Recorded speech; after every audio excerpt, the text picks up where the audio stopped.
Bismillah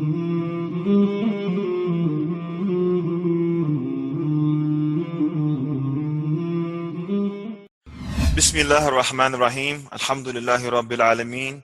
Wassalatu wassalamu ala ashrafil anbiya'i wal mursaleen. Sayyidina Habibina Nabina Muhammad wa ala alihi wa ashabihi ajma'een. Assalamu alaikum wa rahmatullahi wa barakatuh.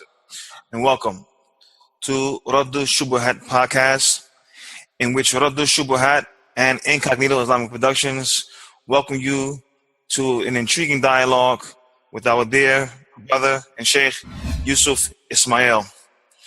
Yusuf Ismail, many know him, and his introduction is not necessary, but we will just introduce him for formality.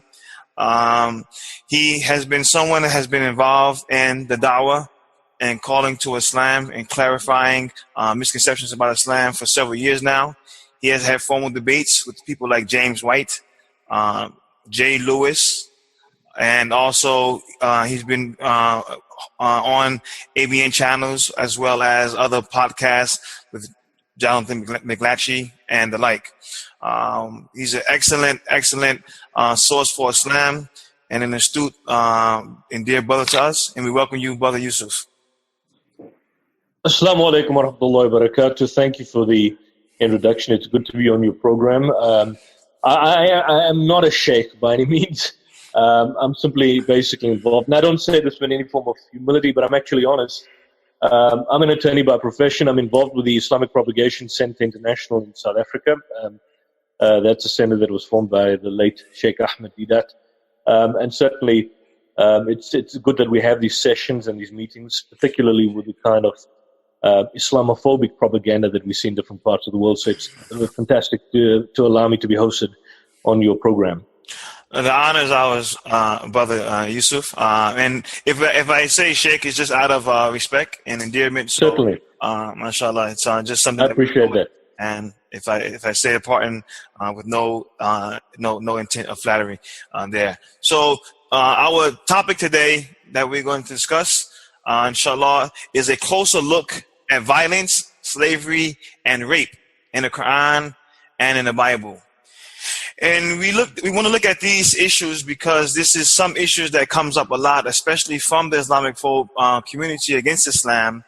And since these are issues where they try to attack Islam on, we wanted to really look at it and see if it is in fact true what they're claiming, and then also introduce the Bible into that same discussion and see what does the Bible actually say along these lines. And the reason is because if the people are making accusations against Islam as relates to violence and slavery and rape, but then you have the same phenomena found in the Bible, then how do they stand honestly and look at people in the face and try to attack the Quran and the history of Islam when it appears in their own book? So this is what we want to tackle. Sheikh, you can begin to look at each aspect as you wish, and then we can go from there and look at some questions that we want to do to engage the topic, inshallah. Bismillah. Alhamdulillah, wassalatu wassalam ala rasulillah wa ala alihi wa sahbihi ajma'in. Amma ba'd, a'udhu billahi minash shaitanir rajim. Bismillahir rahmanir rahim. Rabbi shrah li sadri wa yassir li amri wahlul 'uqdatam min lisani yafqahu qawli. Sadaqallahu al-azim. Well, thank you once again, Sheikh Akil and Radush Shubuhaat. In fact, I initially thought that Radush Shubuhaat, refuting the doubts, was somebody called that particular name until I realized that it was you. I didn't know until recently that it was actually your particular channel. So it's great that you have this, and I pray and certainly make dua that you move from strength to strength. You're doing fantastic, phenomenal work in the United States, and we certainly support such initiatives. Now, how do we focus on this particular topic? You know, we raise the issue about violence, slavery, and rape in the context of the Quran and the Bible. You know, as it stands, it's an inherently loaded topic. And I mean, each element and each segment in itself can, take a lengthy time to provide a particular form of discourse. But just on an introductory level, something which you may be familiar with, about a few months ago, I think probably a month or two in January or February, The Independent in the United Kingdom. Now, it's a mainstream newspaper that you probably are familiar with. You can access it online as well. And they carried a report detailing an analysis which was provided by a software engineer called Tom Anderson. And what this individual did was that he basically processed the text of the holy books. He looked at the Old Testament, he looked at the Quran, and of course he looked at some of the secondary material, like, for example, some of the Talmudic literature. And what he did, he was, in a blog he basically explained, was that the main initiative of the project was to, in fact, inspired by the so-called continuous and ongoing public debate about whether or not terrorism is in fact connected with Islam, or has something inherently, distinctly inherent in the teachings of the Quran as compared to other major religions. And so what he did was he used certain analytical software, something which is called the Odin text. That's a software program. And using the Odin text, he analyzed both the NIV, that's the present New International Version of the Old and the New Testament, as well as an English language version of the Quran from, I think, 1957. If I'm not mistaken, I think he looked at the translation, again subject to correction, the translation of N.J. Dawood, the Iraqi Jew, which is not one of the better translations of the Quran out there. And what he did was that in just 2 minutes, it took his software to read and analyze 3 books by categorizing certain words into 8 emotions. For example, he looked at words like joy, anticipation, anger, disgust, sadness, surprise, fear, anxiety, hate, fighting, killing, and so on and so forth. And using these particular key words and the themes that go with them, in the analysis that he provided, he found that the Bible as a text scored far more higher for anger, far more higher for murder, and much lower for trust than the Quran. And he found further analysis that he provided on that, and this is just simply on the text itself. He came to the conclusion that the content of the Old Testament particularly appears inherently violent. When he did a statistical analysis, and this is quite fascinating, he found that killing and destruction are referenced slightly more often in the New Testament, 2.8% in the New Testament as opposed to the Quran, which was something like, if I recall, something like 1%. But the Old Testament led more than twice the Quran. The destruction, the mentions of destruction and killing was something like 5.3% in contradistinction to the Quran.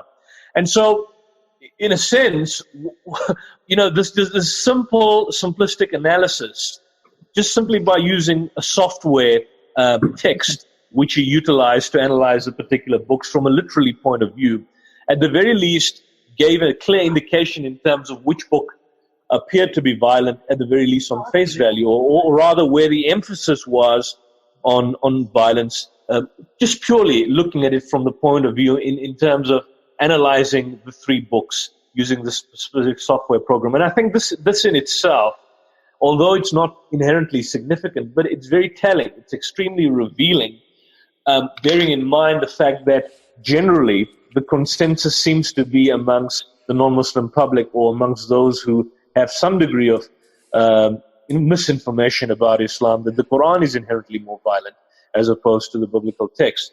Now, when you focus on this and when you take this into account, now we raise the issue is that, is there warfare? We look at the whole notion of warfare, and certainly from the perspective of Christianity and Islam, from the perspective of the Old Testament, the New Testament, the Quran, is there a concept of warfare? And the clear answer to that is certainly there is. And I think from the Quranic perspective, one could argue that the whole principle of just war theory, which has been a doctrine that has been developed in the tradition of military ethics over the years and over the centuries. In other words, the right to go war, the whole just war theory postulates that war, whilst it's bad and in fact terrible, is not always the worst options. And in certain instances, important responsibilities, undesirable outcomes, or preventable atrocities may in fact justify war.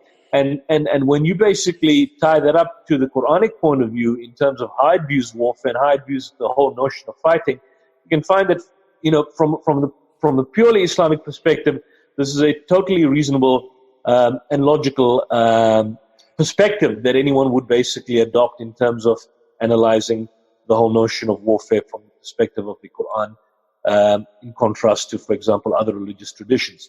Now, just to break this up and to segment this into certain themes, how we're going to, because otherwise it's going to be a bloated subject on its own. Generally speaking, and in my discussion, I can just simply speak from my experience. When I've, for example, engaged people, one person that comes to mind is an individual called Jay Smith, that I did a debate with sometime in 2012. And this is, what he presented in his presentation, in his opening presentation or statement, was a kind of common idea that is normally presented in discourse by many people that basically want to postulate the idea that the Quran in fact promotes violence, is the fact that they very amateurishly, by means of rule of thumb, divide the Quran into Meccan surahs and Medina surahs.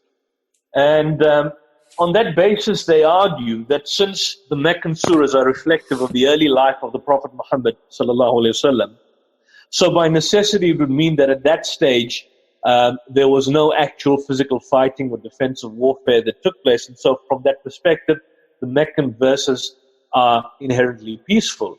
And then by rule of thumb, they extend this particular idea that since Medina, conventionally speaking, there was a certain element of warfare that in fact took place, battles were in fact fought. Therefore, the verses which speak about violence and fighting in the context of Medina are thereby more authoritative and inherently abrogate the previous verses of the Quran, for example, which are the Meccan surahs, which are inherently, for example, more peaceful. Like, for example, Surah Al-Kafirun, to you your faith, and to me to your deen, and to me my deen, and so on and so forth. But when you look at this, and they do this badly, because they do this on the basis, and I think you're probably familiar with this, Akil. I'm speaking to the converted here, but they do this extremely badly by appealing to, for example, the famous verse of the Quran in Surah Baqarah, chapter 2, verse 106. ما ننسخ من آية أو ننسها نأتي بخير منها ومثلها ألم تعلم أن الله على كل شيء قدير, which has conventionally been translated as none of our ayats, or none of our some translations, none of our revelations do we abrogate or cause to be forgotten, but we substitute something better or similar. Knowest thou not that Allah has power over all things? And so they would argue, falsely so, and very amateurishly so, that, for example, based on that, it would thereby mean that verses in the Quran which speak about inherent peace, good neighborliness, verses like Surah 2, verse 62, and so on, all these are Surah 2, verse 256, like Rafidin, and so on, all these are therefore abrogated by the later Quranic verses, like, for example, Surah 9, verse 5, Surah 9, verse 29, Surah 9, verse 100, Surah 47, verse 4, and so on and so forth. But when you look at this, when you look at this particular approach that they adopt, you would find that it is inherently flawed. And I pity that your friend, Chris Claus, I think, was never invited to the seminar, because it would have been interesting for him to have come forth and we could thoroughly destroy and debunk his myths, because I think I did a webinar some time back on Jonathan McClatchy, and if I'm not mistaken, I recall something along the line where he raised this whole confused phenomenon. And this seems to be the kind of tactic that missionaries throw out, and particularly it's a discourse that is presented in missionary circles amongst polemicists particularly, where they have this idea. They have this idea that this verse now lays down the rule that verses in the Quran which speak about warfare and are inherently violent or purportedly violent thereby abrogate some of the earlier surahs and the earlier passages. But how do we unpack this verse, and how do we look at this verse? One way of looking at it is certainly in terms of looking at the whole notion of progressive revelation. Now, firstly, let's just leave aside contemporary scholars. At the very outset, if you look at the hadith literature itself, and if you look, for example, at the internal text of the Quran, nowhere, absolutely nowhere do we have any indication whatsoever that a specific passage or specific in fact abrogated by another verse. I know some people within the conservative Orthodox religious tradition, particularly in the South African context. I don't know about you, Akil, in the United States, but we have, for example, people from the Indo-Pakistani subcontinent, those from the Deobandi school of thought. And so when they would, for example, in their discourse, if they are ever to be asked or questioned about abrogation, they would, for example, give the traditional verses of the Quran, which, for example, speak about alcohol, which says, approach not prayer with a mind that is intoxicated. Or they ask you about the harms of intoxication. Say, within them there is harm and the benefit, but the harm outweighs the benefit. And then finally, the verse which says, Ya alladhina amanu innamal khamru wal maisir wal ansabu wal azlamu rijsun min amali shaytan. And so they argue, again flawed, that the earlier verses of the Quran are now abrogated and no longer applicable. But if you look at it, even on a purely literary level, when you approach Salah today, you cannot approach prayer with a mind that is intoxicated. So that verse is still applicable, even in the context of the 21st century. Now, I'm not speaking about the historical specificity of certain verses. For example, you'd have Surah Rum, chapter 30, the whole history and the notion of the Roman Empire subsequently becoming victorious in a few years after the imminent initial defeat. That's certainly passages which are historically specific in the time and the context of the revelation of the Quran. But in a general sense, where you're looking at injunctions and where, for example, a classical case like let there be no compulsion in deen, for truth stands out distinct from error. There's absolutely no indication. There may be one or two commentators that may allude to the idea that this is abrogated, but there's absolutely nothing in the hadith literature nor in the internal text of the Quran which in fact suggests that that particular passage is abrogated. But now coming back to Surah 2 verse 106 and why it's important to unpack that. If you look at the classical, noted commentary of Muhammad Asad, in discussing this particular passage, he says, and I've got his translation with me, I don't have my computers, I've left it all in Durban.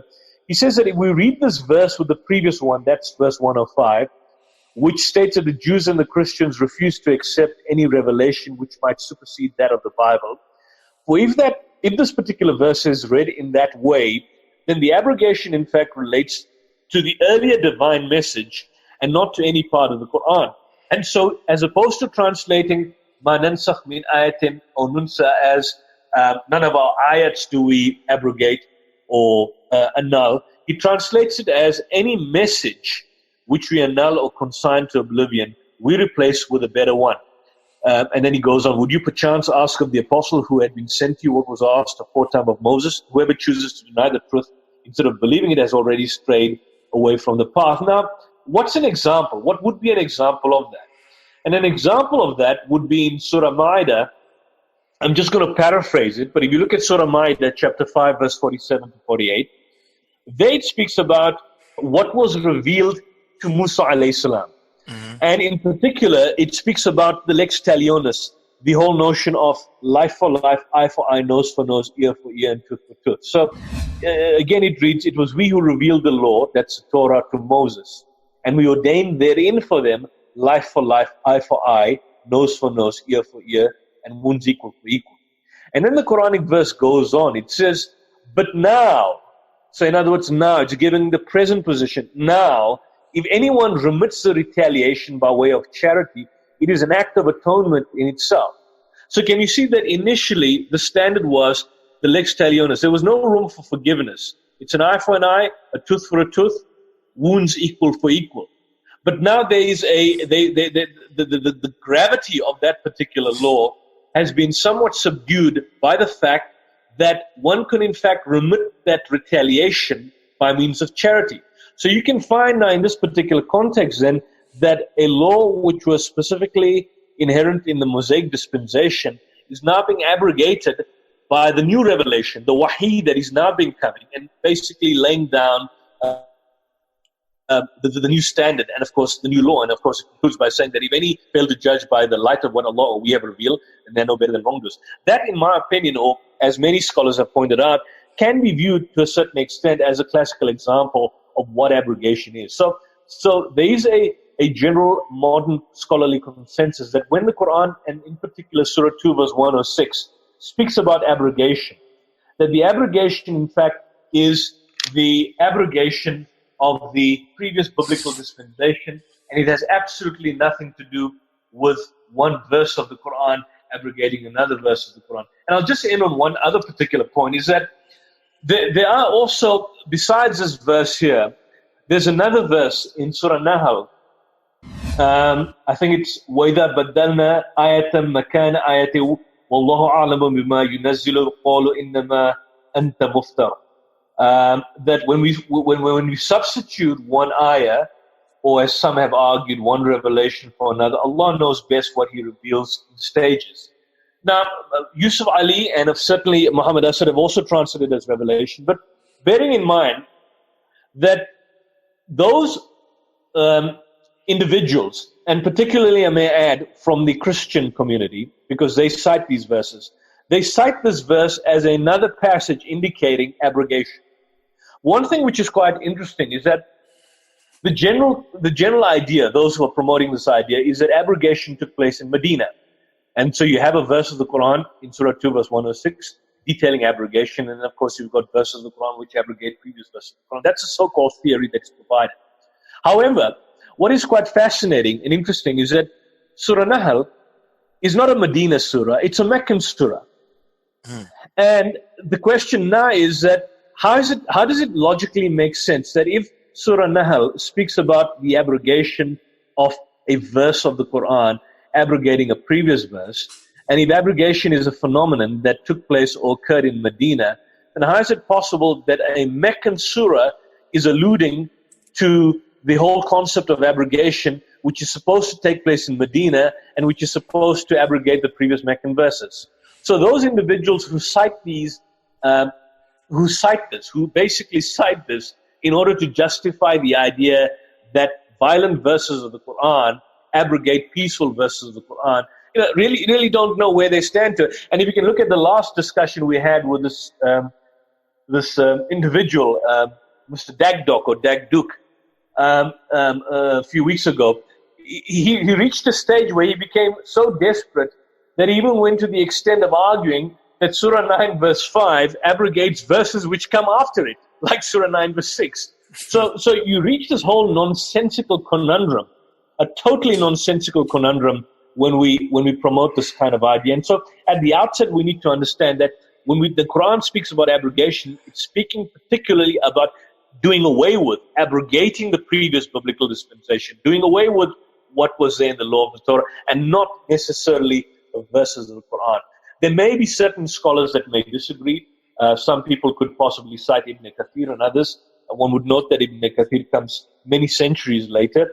But purely from the Quranic perspective, a lot of scholars have basically come to this particular conclusion on that point. Now, having taken that, Sheikh, I would like to, if I could, sure. just get a question in. I mean, the information you just shared was amazing, and I think that is something that the Christians, they never engage us on these issues. Rather, they have their talking points, and that's kind of all they're interested in producing.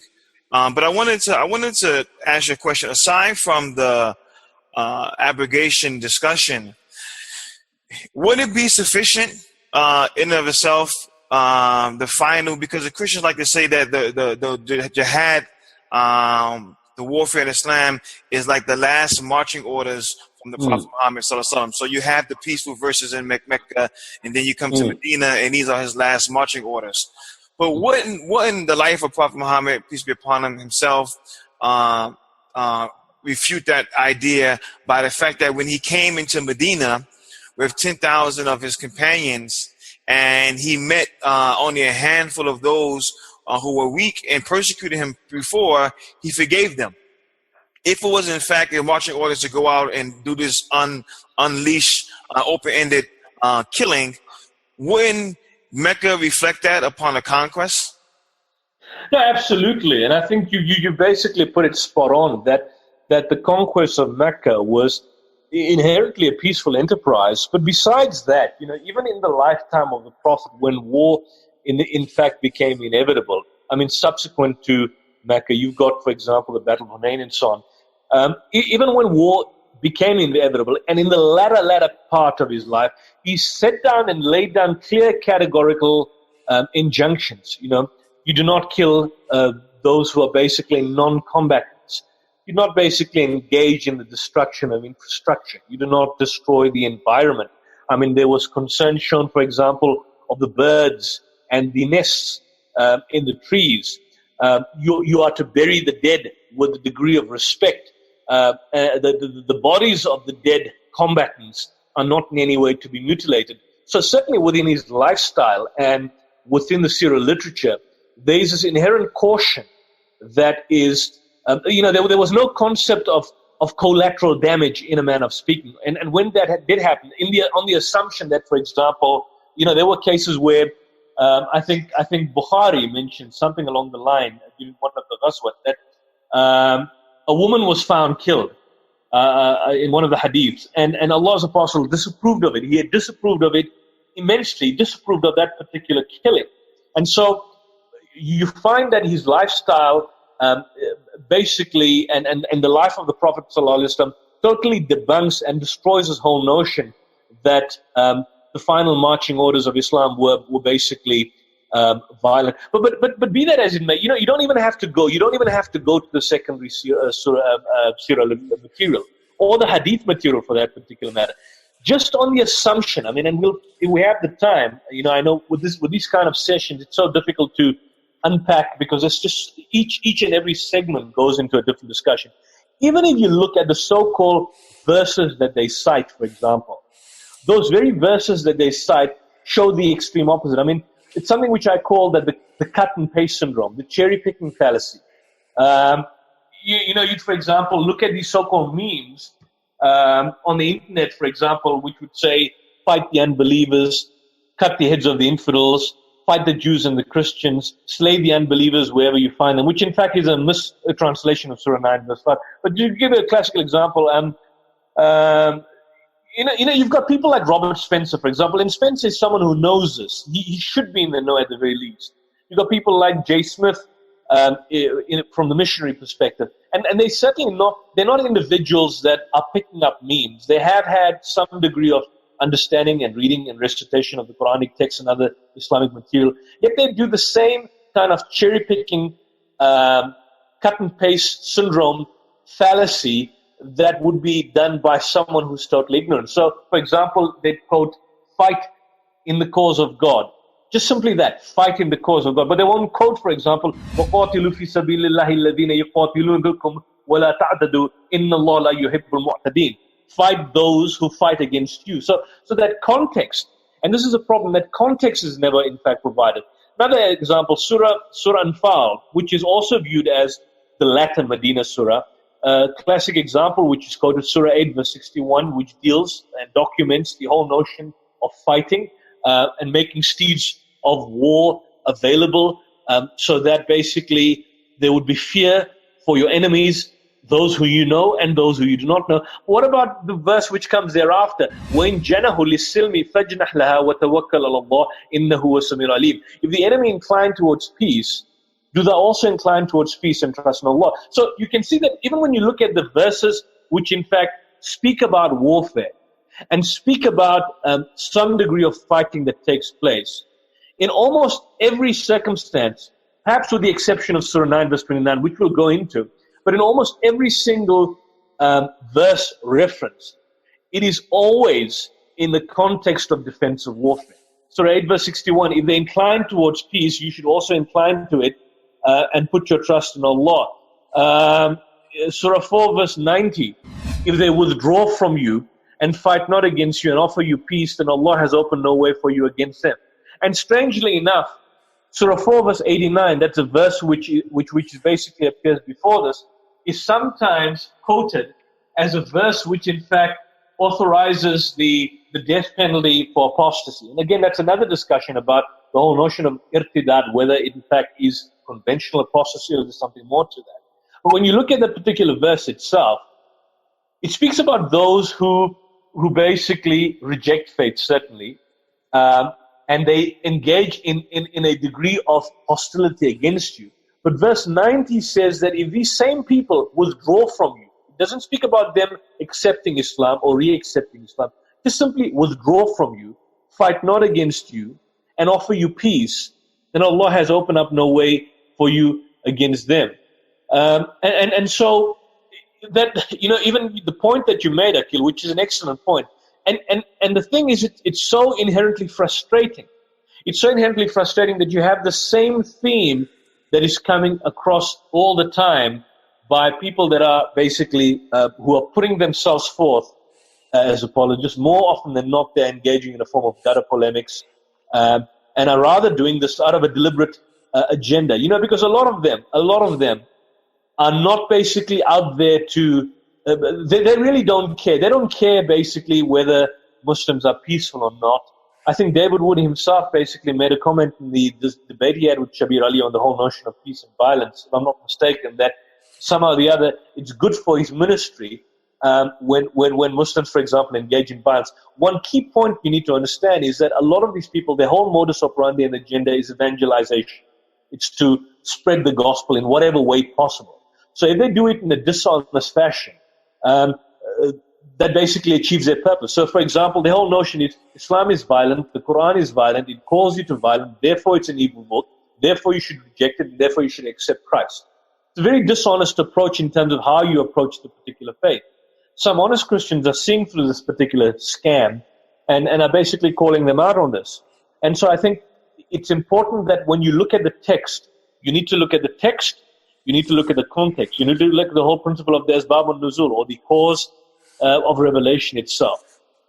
Another point we need to note is that Surah Baqarah chapter 2 verse 208, also Medina Surah, there's an interesting verse which says, يَا الَّذِينَ آمَنُوا ادْخُلُوا فِي السِّلْمِ كَافَّةً وَلَا تَتَّبِعُوا خُطُوَاتِ الشَّيْطَانِ إِنَّهُ لَكُمْ عَدُوٌّ مُبِينٌ. Now, many translators, Akil, and I don't know, you're probably aware of this, that have conventionally translated this as, oh, you believe, enter into Islam completely and do not follow the footsteps of Satan.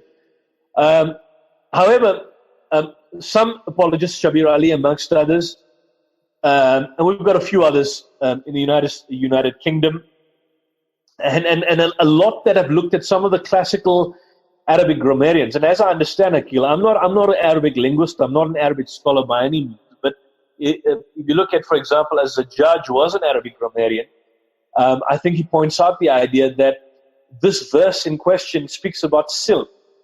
And if you look at other verses of the Quran where the word silm in fact appears, generally speaking, it's always translated as peace. And I think the argument that is sometimes presented is that because many of the classical Quranic commentators could not in fact conceptualize the idea as to how you are to enter into peace completely, they somehow or the other substituted the idea of silm with the whole notion of Islam. So as opposed to saying enter absolutely into peace completely, they understood it as enter absolutely into Islam completely. But if that was the case, then the verse should have read, Ya ayyuhalladhina amanu udkhulu fil Islam kafa, enter into Islam completely. But the verse simply says enter into peace completely. So here basically you have a classic passage in terms of which Islam in fact calls you for peace. It asks you to enter into peace completely. In fact, fosters a life of total sincerity and in fact security before Allah. Another point, coming back to the whole notion of like Rahab al-Din, because some people also argue that this whole notion of there being no compulsion in matters of deen is also abrogated. It doesn't apply and it's no longer applicable. But if that is the case, then let's assume you go with that whole playing the devil's advocate, you dismiss it.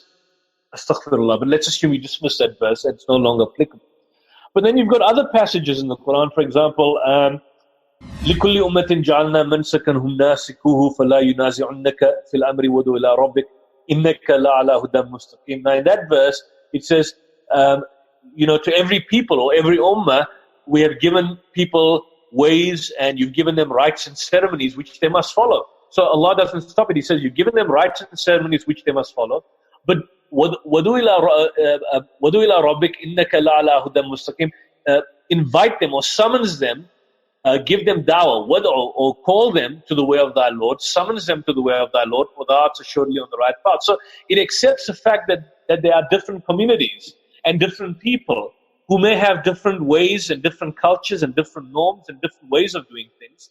And at the same time, it understands the fact that they may be wrong, but it doesn't stop that. It says which they must follow. But it tells the believer, call them, summons them, for thou art assuredly on the right path. Surah 22 verse 67, you cannot compel those you would like to Islam, but Allah guides those who He will. So in other words, it's the guidance, the hidayah that comes from Allah. He has the best knowledge of the guide.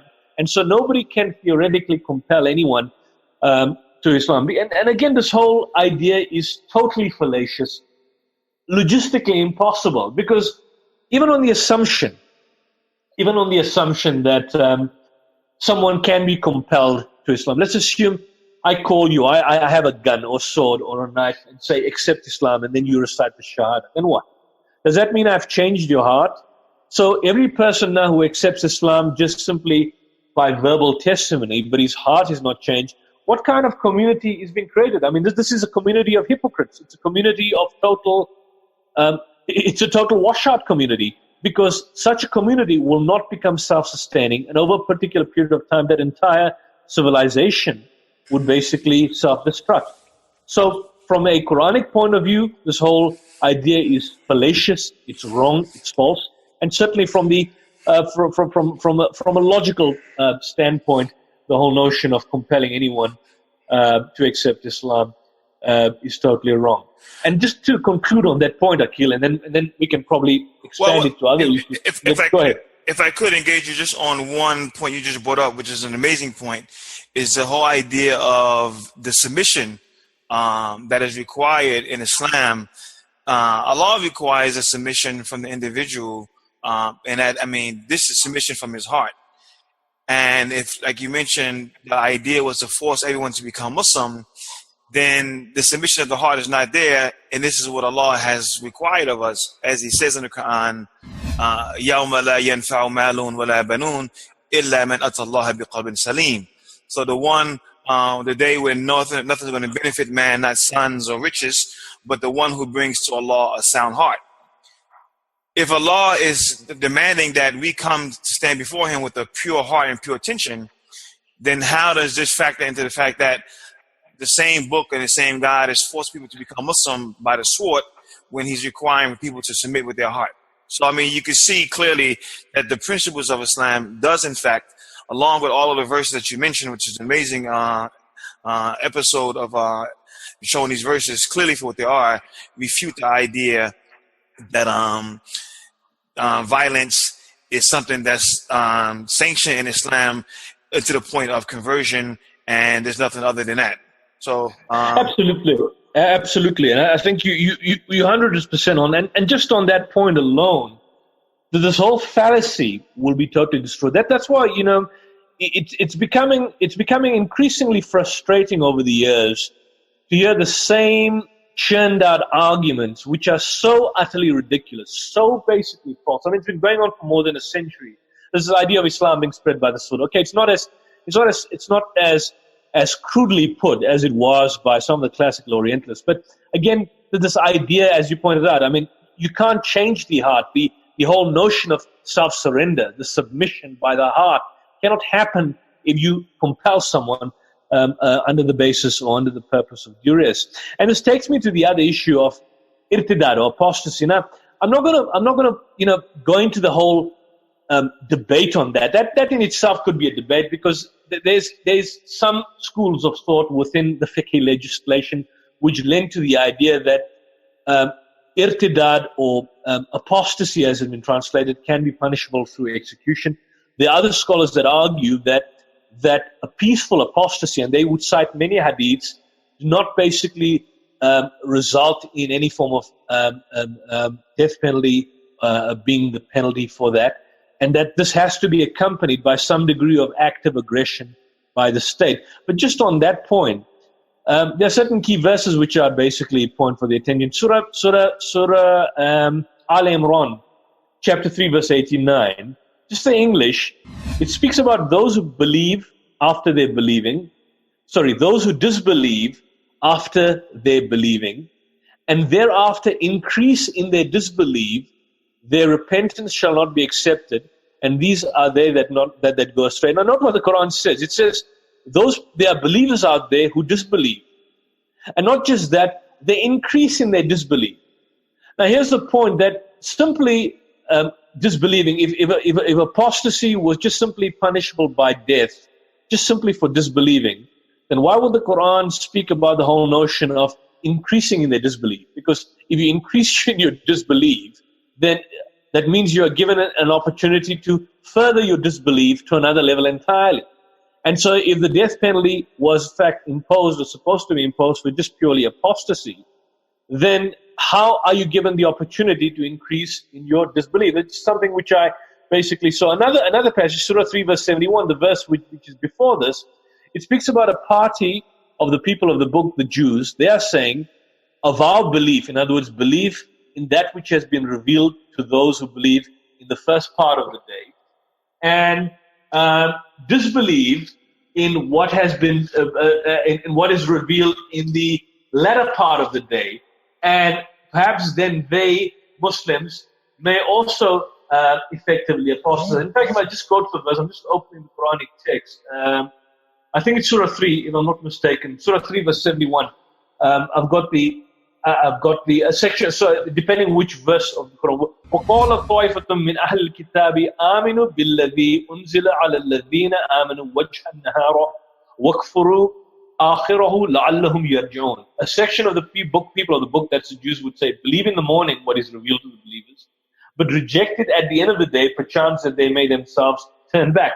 Now, what that basically details is that there was a community amongst the people of the book, the Jews, that had this idea that in order to create this kind of mass exodus away from Islam, let us accept Islam, let us conjure up a plan to accept Islam, and then let us apostatize.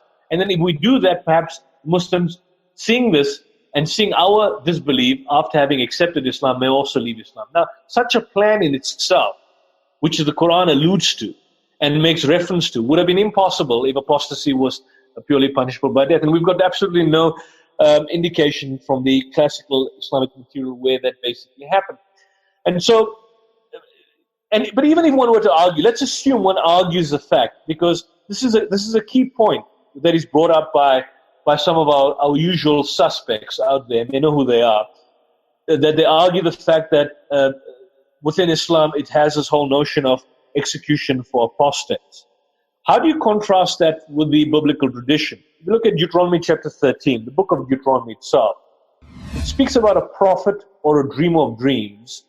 He shall be put to death because he has spoken to you to turn away from the Lord your God. Now note, no violence, no attack against the people of Moses, no form of sanguinary warfare, just simply turning you away from the Lord your God. Then Deuteronomy chapter 13 verse 6, if your brother, the son of your mother, or your son, or your daughter, or the wife of thy bosom, or thy friend, entice you secretly to say, let us go and serve other gods which you have not known, nor your fathers, then thou shalt not consent unto him, you shall not hearken unto him, you shall not pity him, you shall not spare him, you shall not conceal him, but you shall surely kill him. Your hand shall be first upon him to put him to death, and afterwards he shall be and so shall the hands of all the people. So what you effectively find, Akil, and the other brothers that are with us, is that you find effectively that there are commands by Yahweh, which would mean the triune Godhead, if you are a Christian fundamentalist, that commanded members of the Hebrew religion to murder brutally their own children if they do not worship Yahweh. And so to a fanatical fundamentalist believer, the killing of friends or family simply because they may fail to change their beliefs is totally lawful and totally justifiable from the biblical point of view, at least from the Mosaic tradition. And if one takes into account that Jesus himself within his lifetime says that think not that I'm come to destroy the prophets, I'm come not to destroy but to fulfill. So in other words, if one jot or one tittle shall not pass away from the law till all be fulfilled, this would effectively mean that he in fact upheld these laws. But in the time of Rome, when Jerusalem was obviously under Roman occupation, certainly these laws could not be enacted. blasphemy laws could not be enacted by Jews themselves because of the fact that this was under Roman occupation. And anyone introducing the criminal penal code, which was inherent in the Jewish tradition and the Jewish religious tradition, would certainly be viewed as someone that is in direct so, when people sometimes cite passages of the New Testament, we don't have some degree of indication whereby the Jewish penal law is not in fact implemented. This doesn't mean or necessitate the idea that Jesus himself never upheld the Jewish penal code, or that other Jews never upheld the Jewish penal code. It simply indicates the fact that the context and the social milieu in which Jesus appeared and operated was certainly in the context of Roman occupation. And so if you had him having appeared in a time where Jews were, for example, in the ambit of being the political masters or the overlords of the political domain, then certainly in that context we would have had a situation where blasphemy laws would be implemented, where the laws of the Old Testament would have been implemented, and Jesus himself would have upheld these particular laws. So I think the context is sometimes not seen by some of our brethren from the Christian tradition. And so they have this whole notion that the New Testament is peaceful and loving and good and kind, and Jesus was peaceful and loving and good and kind. That's a dangerously simplistic idea, dangerously simplistic worldview. And you cannot basically claim the moral authority over another religious tradition like Islam by just simply alluding to that particular point. So, Brother Yusuf, I wanted to mention another verse as we talk about abrogation, and we can see abrogation in the Bible is something that we hardly hear talked about. But as you was mentioning, we love to look at abrogation in the Quran. Is there abrogation in the Bible from the perspective of God being very strict and very encouraging to war and fighting and killing in the Old Testament? But then you find the voice of Yahweh completely absent. Is that abrogation, or is that, you believe, a type of theology that was concocted to kind of offset the harshness of the first Old Testament?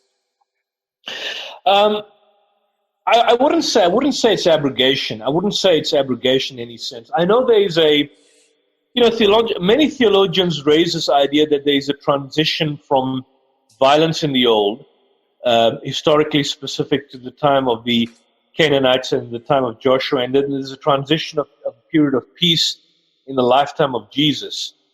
But that analysis and that analogy is somewhat fundamentally flawed.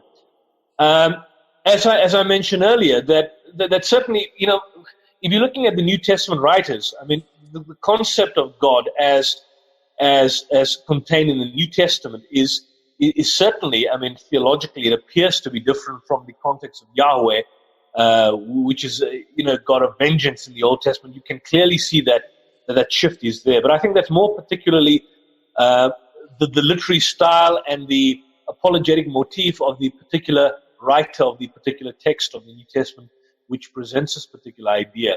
But I would say that if we look strictly speaking at this whole notion of violence in the old and the transition to peace, that's again not an entirely accurate point, because at the end times, specifically in the last book, the book of Revelation, Jesus himself, when he comes down in the last coming, he certainly will come down as a judge with a rod of iron.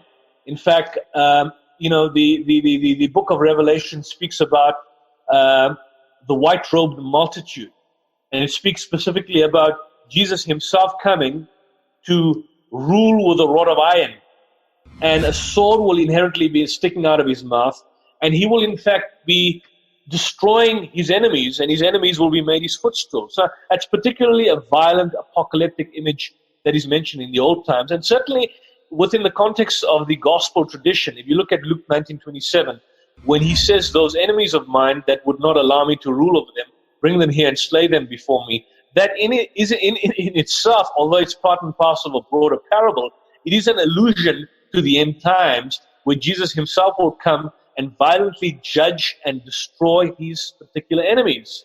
So the idea again that Jesus is somewhat peaceful, well, I think that a case can be made for that there is an element of peace. But I would also argue that when the circumstances that he's basically placed in and the historical background and the social milieu that he finds himself in necessitate the idea that, for example, he acts in a particular fashion. So, for example, when he tells his disciples to go and get ready to go to the Garden of Gethsemane, what does he tell them? He tells them to get swords. Now, the word for sword in Greek is makai. Makai is not a kitchen knife. It's a dagger. It's a sword. It's a dagger which was used to kill and maim people. But when he's basically apprehended in the Garden of Gethsemane, we normally have the situation whereby people cite Jesus as saying, put down your sword, for he that raises a sword, when Peter cuts off the head of the high priest, put down your sword, for he that lives by the sword shall die by the sword. The answer is, why does Jesus say that if he tells the disciples to get the sword in the first instance? The response is quite clear. The reason he raises that is that at the Garden of Gethsemane, he was not anticipating the Jewish oligarchy to come with Roman soldiers. So by virtue of the fact that Roman soldiers were now present, he knew that the strategy that he adopted needed to change. And so therefore he says to Peter, put down your sword, for he that raises a sword picks up the sword will of course die by the sword. So again, I think we need to look at certain actions of Jesus were historically specific in a context in which he appeared, but it doesn't mean that he's inherently some sort of pacifist, or that you'd find, for example, amongst people like the Mennonites or the Brethren in Christ, who have this whole total notion of pacifism. When Jesus went out and when he whooped the money lenders, he acted in an extremely violent fashion. If the Roman soldiers never appeared in the Garden of Gethsemane, we might have seen basically a battle having ensued. You see that he strategically places his disciples in a particular fashion, goes and plays, and he puts them on guard in the garden. So again, the whole notion of, I don't buy the idea. I don't buy the idea that Jesus, in fact, is in any way different, or that his theology is in any way different, at least as presented in the Bible. What I can say is that the New Testament writers, in the way, in terms of how they present the Father, that is inherently different from the way that Yahweh is somehow the other presented. There's certainly more of an emphasis about turning the other cheek, taking your cloak, walking the extra mile, and so on and so forth, which you do not see in the Old Testament. But if one takes into account the fact that Jesus upheld the laws of the Old Testament, this would mean a direct endorsement of a lot of what we see in the books of Deuteronomy, in the books of Numbers, in the book of Samuel, in the books of Joshua, and so on and so forth. He clearly was aware of that. So there was not a new mission now where he comes and abrogates those particular. So to answer your question, Brother Akil, certainly the concept of God seems to be somewhat different, but in terms of the way Jesus operated and the matrix in which he operated from, and the matrix in which the Jews found themselves in, I think they operated and behaved in the fashion based on the context in which they found themselves to be.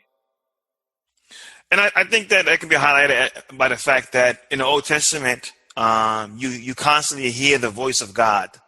And the voice of God is very strong and very emphatic and very aggressive in the Old Testament.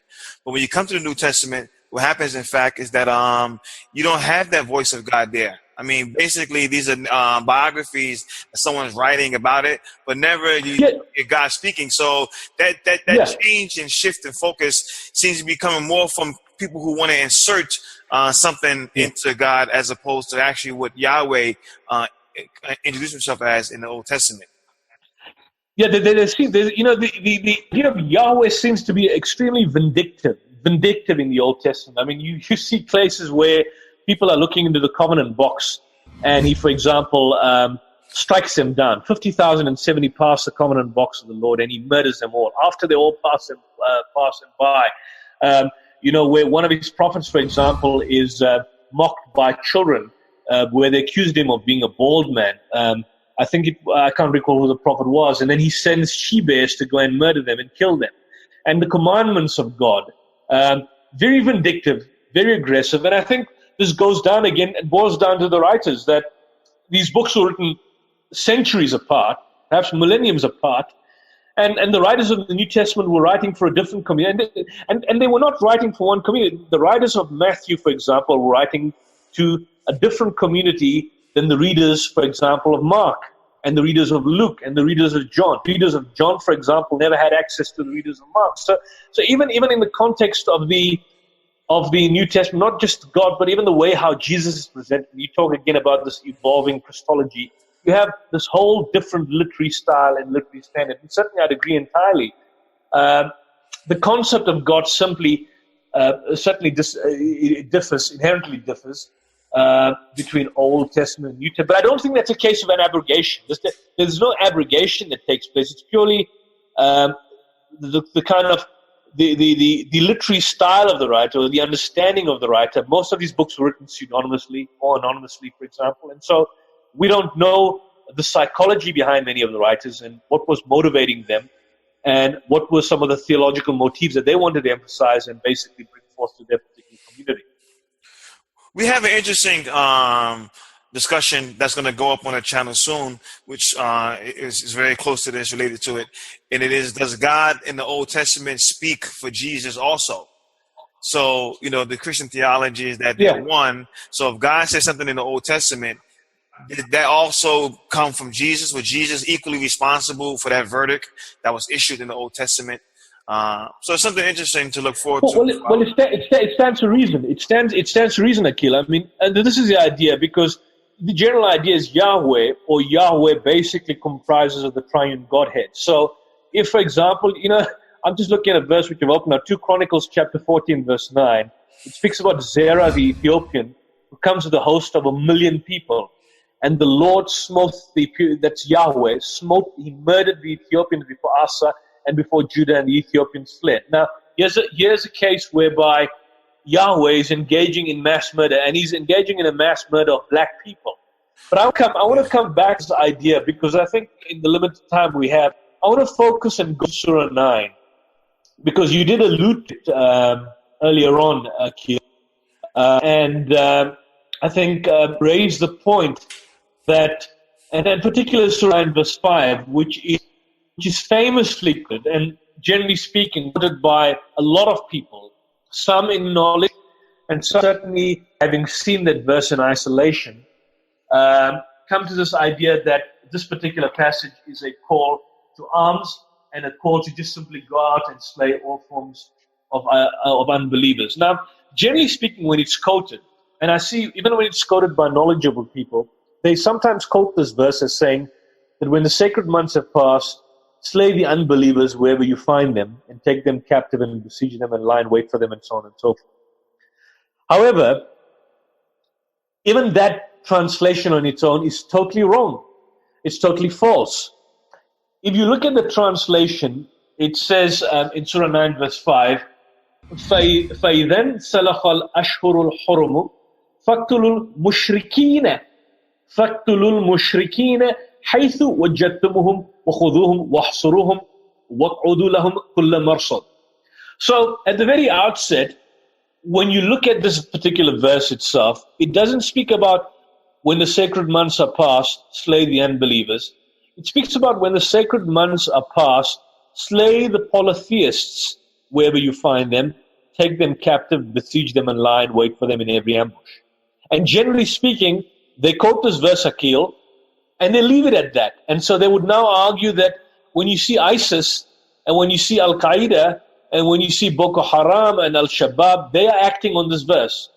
Now, it's fascinating that when you actually look at some of the extremist groups out there in the world today, and I've done a fair amount of study in some of these groups, at least from reading about them, not actually going and speaking to them, but reading about them and seeing some people who support them. None of them, in fact, quote Surah 9 verse 5 to justify violence. What they generally tend to quote is Surah Nahl, and interestingly enough, they quote Surah Nahl verse 126. When aqibu, I think it's after Udu Ilafis, it's after Surah 16. If I just get the verse reference correct, I just want to open it. I think it's Surah 16, verse 126 or 127. Surah 16, verse 126. 125 is Udu ila sabila rabbika bil hikmah wal mu'izat al hasan. We know that. But the verse after that is when aqabtum fa'aqibu bimithli ma aqibtum bih wa la in sabartum lahum lahu khairul lisabirin. That if you catch them out no better than they catch you out. And so most of the extremist outfits in the world who justify forms of violence, they justify it by appealing to this verse here. And they would say that, look, the Americans invade our country, they attack us, they kill our women and children, and so they catch us out, so we do the same to them. So they justify their actions based on this verse, from what I can see. But very few extremist outfits in the world out there, if they are Muslims that justify acts of violence, would appeal to Surah 9 verse 5. And I think the reason for that is that you cannot genuinely make a case for universal acts of violence just simply reading Surah 9 verse 5. Number one, the verse in itself is not universal. Number two, the verse doesn't speak about unbelievers in general. Number three, the verse speaks about polytheists. And when you read the verse starting from verse 1, you would find that it speaks about a particular category of polytheists. Now, you are obviously familiar with this, and certainly some of the immediate brothers, but those who are out there that may possibly listen to us once a recording is out, need to understand the following. Why is it when Surah 9 is quoted that people never quote verse 4, they never quote verse 3, they never quote verse 2 or 1, nor do they quote the verse that comes after Surah 9 verse 5, which is Surah 9 verse 6, which deals after Surah 9 verse 5 has already commenced. In other words, when the context of Surah 9 verse 5, when warfare is already in progress. And the reason why they don't do this, at least those who want to present the idea that Islam is violent, the reason why they don't do this is that if they were to start reading this verse and juxtaposing it with the verse starting from verse 1, they would see that their whole argument would be totally destroyed, totally defeated. If you start off with verse 1, what does verse 1 of Surah 9 state? Number one, it doesn't start with the Bismillah. One of the only verses in the Quran which doesn't have the Basmallah or the Bismillah. And there are many reasons for that. But it starts off by saying, Bara'atu min Allahi wa rasulihi ila alladhina ahadtum min al-mushrikeen. Now, some have said that as of now, there's a declaration of immunity. There's a declaration of immunity or a disassociation from Allah and His Messenger to those whom you made a treaty amongst the polytheists. So at the outset, we understand the fact that there was a treaty being made between the Muslims of Medina and the Mushrikeen of Mecca. So that's common. I think that states it down. And what the context behind verse 1 is that as of now you are immune. Why are you immune? You are immune because the Mushrikeen or the pagans were repeatedly breaking the peace treaty. So if you are to uphold your conditions of the peace treaty, then how is it possible that, and they are to break their conditions, how can you maintain your peace treaty? You will be totally exterminated.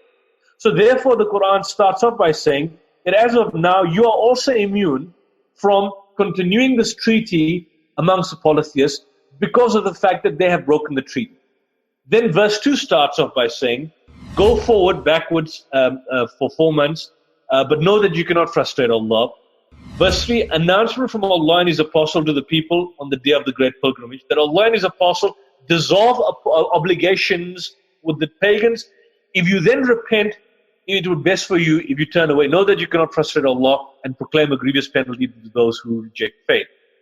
So now we had come to the conclusion that, look, these peace treaties that you've entered into with the Mushrikeen are now dissolved.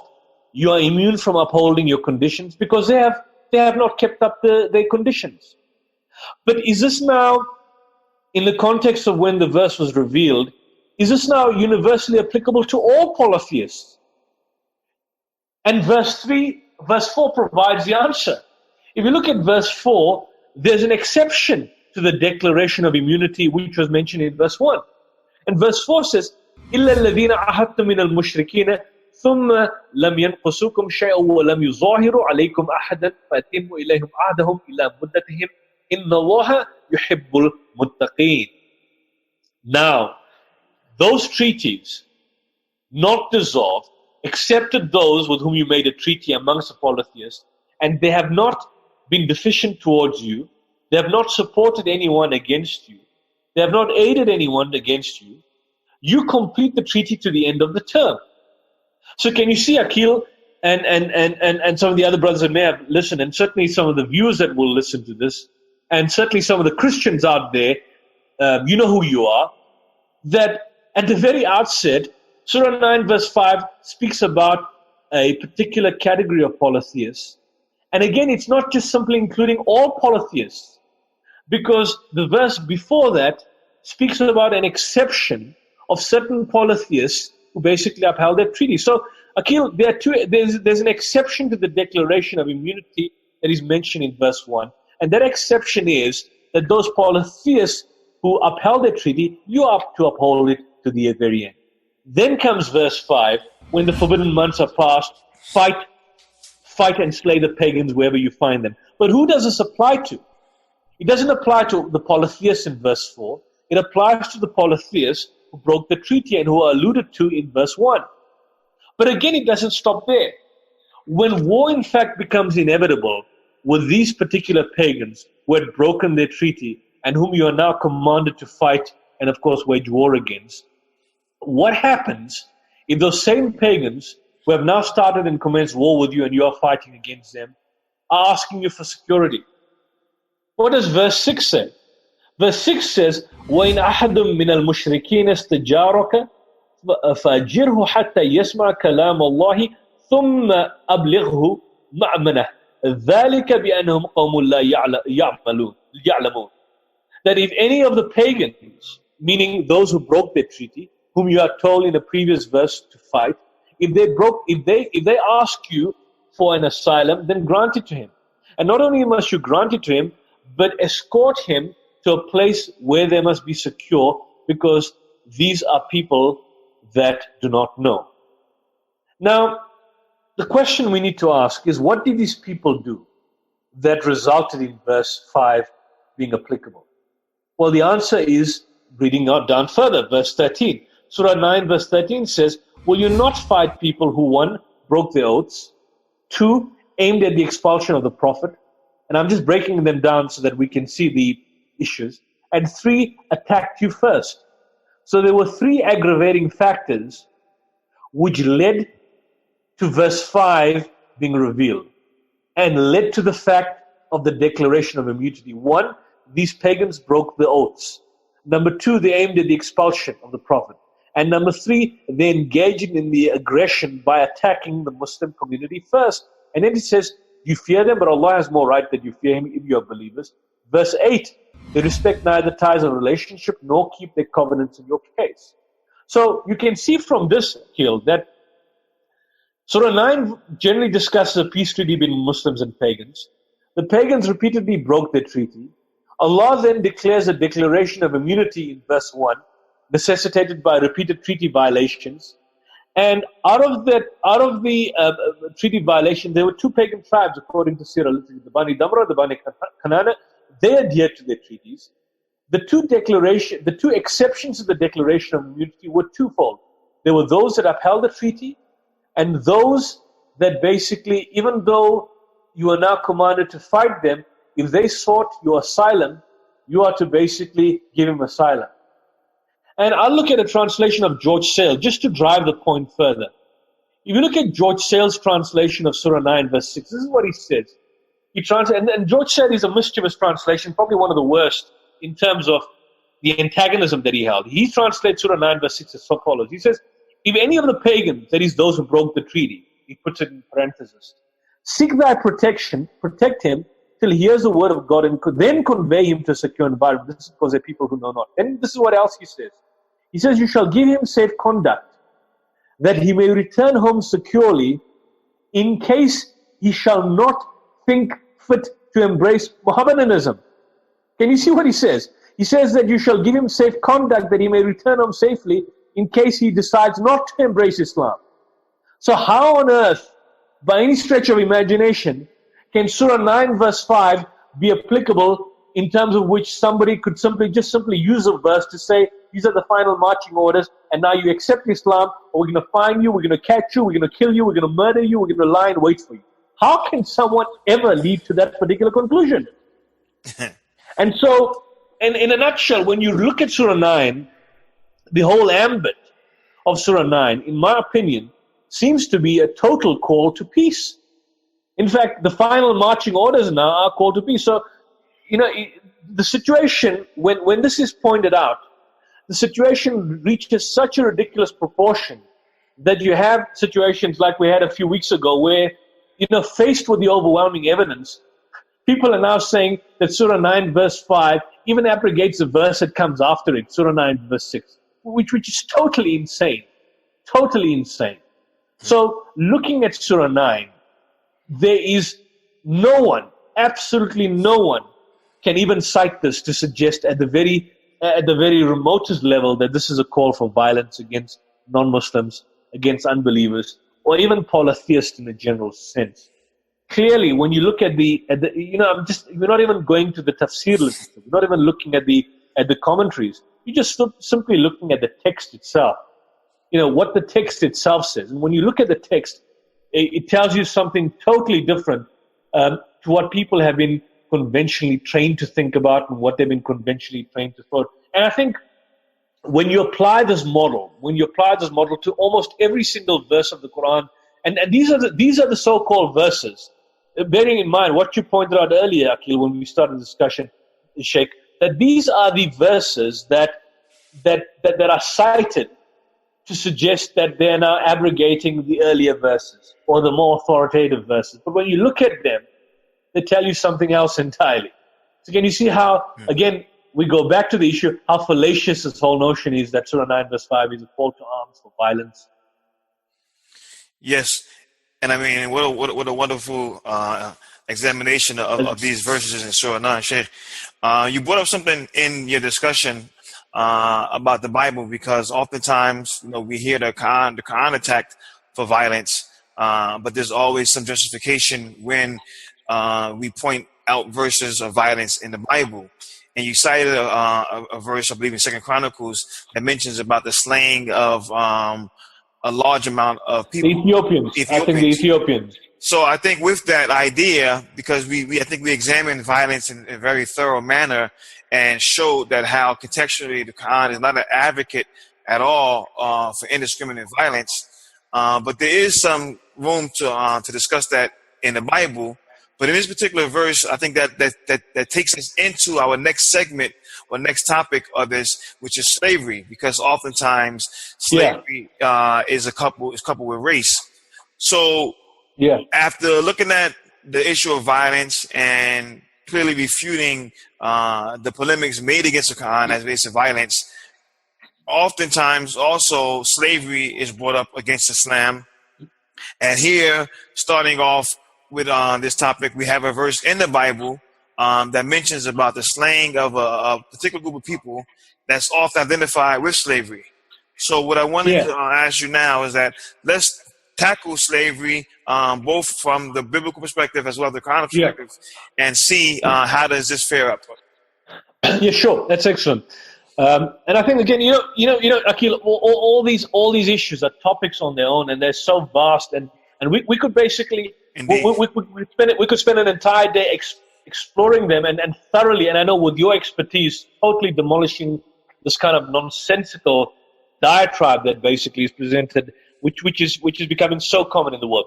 Let's look at slavery. So if I'm sorry to interrupt, Sheikh, but if you want, because I know for you it's getting late, but if you want, we can do this in a 3-part series. We can engage slavery next as a whole topic. Yeah. I think we did, cover a good amount of information as relates to violence and showing how, again, the polemics against the Quran on violence is inconsistent and not factual and accurate. But if you want to make a part 2, and we can do slavery, and then after slavery we can do maybe we can do slavery and also rape in the same segment, or do 3 segments. I'll focus a bit on slavery now. We could explore it in more detail, the historical background and the role of Christianity and Islam and so on. But I'll try and focus. What I'm going to do now is probably just focus on the key issues. Go to the root source, the Quran and the Bible, and its is particular. I'll try and summarize it as quickly as possible. And Okay, certainly go we can for it. explore this in more detail. If you look at slavery, specifically a Christian raising the objection that, Islam promotes slavery, well, again, it's a disingenuous position to adopt because slavery is rampant through the Bible in both the Old and the New Testament. In many passages of the Bible, you clearly know many of them, there's clearly an approval, and not just an approval, a promotion of slavery. You find passages insofar whereby people are told how to obtain slaves, how hard you can beat slaves, when you can have sex with the female slaves. I think it may have been Wood, or I don't know. I've just lost count with so many of these people that are coming out that talk about, that are looking at the issue of ISIS and sex slavery and saying, well, sex slavery is in the Quran, which is totally false. And I'll deal with that also when we come there. But talking about sex slavery or having unbridled sex with your female slaves, that is institutionalized in the Bible. It is there. And many Jews and Christians try and ignore the moral problems of slaveries. Some apologists try and argue that these are actually servants or they're indentured servants. And so you even find many of the Bible translations, they use the word bondservant, they use the word manservant in order to make the Bible seem less immoral than it really is. But a classical example, and I'm just opening the Bible here in front of me. If you look at Leviticus, take note, chapter 25, verse 44 to 46. And that passage shows that slaves are clearly property to be bought and sold like livestock. Leviticus 25, verse 40 to 46. And note, bearing in mind, that this is a commandment by who? By Yahweh. So our Christians out there who are listening to this podcast, or will be listening to it, take note that this is Yahweh, which is the triune Godhead, that is inspiring these particular passages. It says here, however, you may purchase male or female slaves from among the foreigners who live amongst you. Note, the Quran doesn't mention anything about the purchase of slaves. It mentions about the liberation of slaves, about the expiation of sins by freeing slaves. Nowhere is a commandment about purchasing male or female slaves. Here in the Old Testament, it says, you may purchase male or female slaves from among the foreigners who live amongst you. Who are the foreigners? The Canaanites, the non-Israelites, the Hittites, the Perizzites. You may also purchase the children of such resident foreigners, including those who have been born in your land. You may treat them as your property. How do you treat them as your property? Passing them on to your children as a permanent inheritance. So imagine that. You've got a little child and you've got an adult slave. When that child grows up and the adult slave is much older, that adult slave is now the inheritance of this child. It says you may treat the slaves like this, but the people of Israel, your relatives, must never be treated this way. What kind of a just law by God, Yahweh, is this? That the people of Israel themselves are exempted from slavery, but those surrounding them are basically meant to be enslaved. And not surprisingly, many ultra-Orthodox Jews believe that the Palestinians are their slaves. Lord God has given the land for the inheritance. And you don't find any evangelical Christian coming and challenging these particular notions or raising issues about this. You find further passages, for example, in Exodus, which in fact gives descriptions about how slaves are to be treated. It says in Exodus 21, verse 2 to 6, that if you buy a slave, he's to serve for only 6 years, set him free. This is a Hebrew slave, by the way. Set him free in the 7th year, and he will owe you nothing for his freedom. If you are single when he becomes your slave and then marries after, only will he go free in the 7th year. But he was married before he became a slave, then his wife will be freed. It says if his master gives him a wife whilst he was a slave and they had sons or daughters, and the man will be free in the 7th year, but his wife and children will still belong to his master. But the slave may plainly say, I love my master, my wife, and my children. I shall not go free. And if he does this, what must his master do? He must present him before who? Yahweh. And how shall he do this? The master must take him to the door, and he must publicly pierce his ear with an awl. And after that, the slave will belong to his master forever. So in other words, here's someone that is basically pierced, marked off. And notice how, if you look at this verse, a male Hebrew slave can become a permanent slave by keeping his wife and children hostage until he says he wants to become a permanent slave. What kind of family values are these? Well, what kind of sickening practice do you basically see here? And then again, if you look at Exodus chapter 21, verses 7 to 11, when a man sells his daughter as a slave, she will not be freed at the end of 6 years, as a men are. Again, discrimination against women. If she does not pleasure the man who bought her. Now, here, help me out here, and help me out, folks. How does a slave, a female slave, who is sold by her father to another man, how does she pleasure the man who bought her? Explain that to me. If she does not pleasure the man who bought her, he may allow her to be brought back again. But he's not allowed to sell it to foreigners, since he's the one who broke the contract with her. And if the slave girl's owner arranges for her to marry his son, he may no longer treat her as a slave, but he may treat her as his daughter. Certainly there's an improvement there. But from this, what you can see is that a man can buy as many sex slaves as he wants, as long as he feeds them, clothes them, and he can have sex with them. So, if there is an idea, and I'm not saying there is, but if there is an idea that Islam allows unbridled sex with your female servants, which I'm challenging, and certainly there's a body of scholarship in the Islamic world and from the Quranic point of view which challenges, but let's assume there is, people citing the rulings of the fuqaha, then again, there would be no basis for a genuine critique if you are a Christian, because this is inherently part and parcel of your own tradition. The Judeo-Christian tradition allows the purchasing of slavery, it allows the capturing of foreigners to be kept as slaves, it allows the institutionalization of sex slavery. And this trend continues because you would have the idea, as many apologists would be keen to know, that Jesus and the New Testament would have a different view of slavery. But you find that slavery is still approved in the New Testament. In Ephesians chapter 6, verse 5, slaves are told to obey their earthly master with respect. In fact, Jesus himself, I may add, even approves beating of slaves, even if they don't know they were doing anything wrong. And where do you find that? It's not expressly pointed out, but he does this in his parables. If you look at Luke chapter 12, verse 47, in the context of a parable, he says, the servant or the slave will be severely punished, for though he know his duty, he refuses to do it. But people who are not aware that they are doing will be punished only lightly. Much is required from those to whom much is given, and much more is required from those to whom much more is given.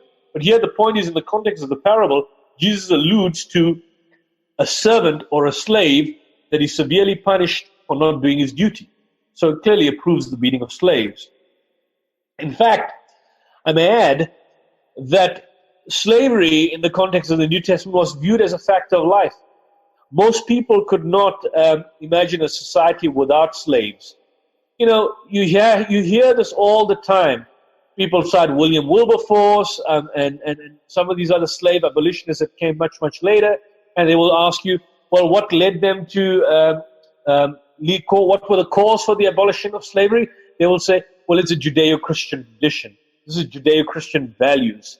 That's what I get from some of the people that I engage in. But if you look at the fact, if you look at the New Testament writers, the Old Testament is clear, it's there. But if you look at the New Testament writers, for example, who lived in the Roman Empire, they adopted widespread attitudes about slavery. Some New Testament writers, for example, they rely on the negative stereotypes. They say slaves are lazy, Matthew 25:26. Other passages use slavery for faithfulness, where Paul calls himself a slave of devotion, a slave of Christ as a sign of devotion. Jesus compares the impossible task of a slave serving two masters. Now, why will Jesus raise this as a parable? Why does he use slaves in the context of a parable to choose whom those he uses? He uses a parable of the impossible task of a slave serving two masters to followers who must choose between wealth and God.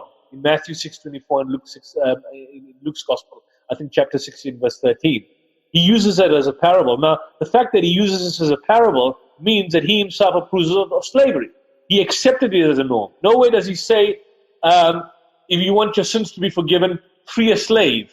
Or it's not righteousness that you just simply do this and this, but it's righteousness to call for the liberation of slavery. You don't have that. And so Christian slaves navigated, and so it's important that they navigated the world of enslavement with the new faith.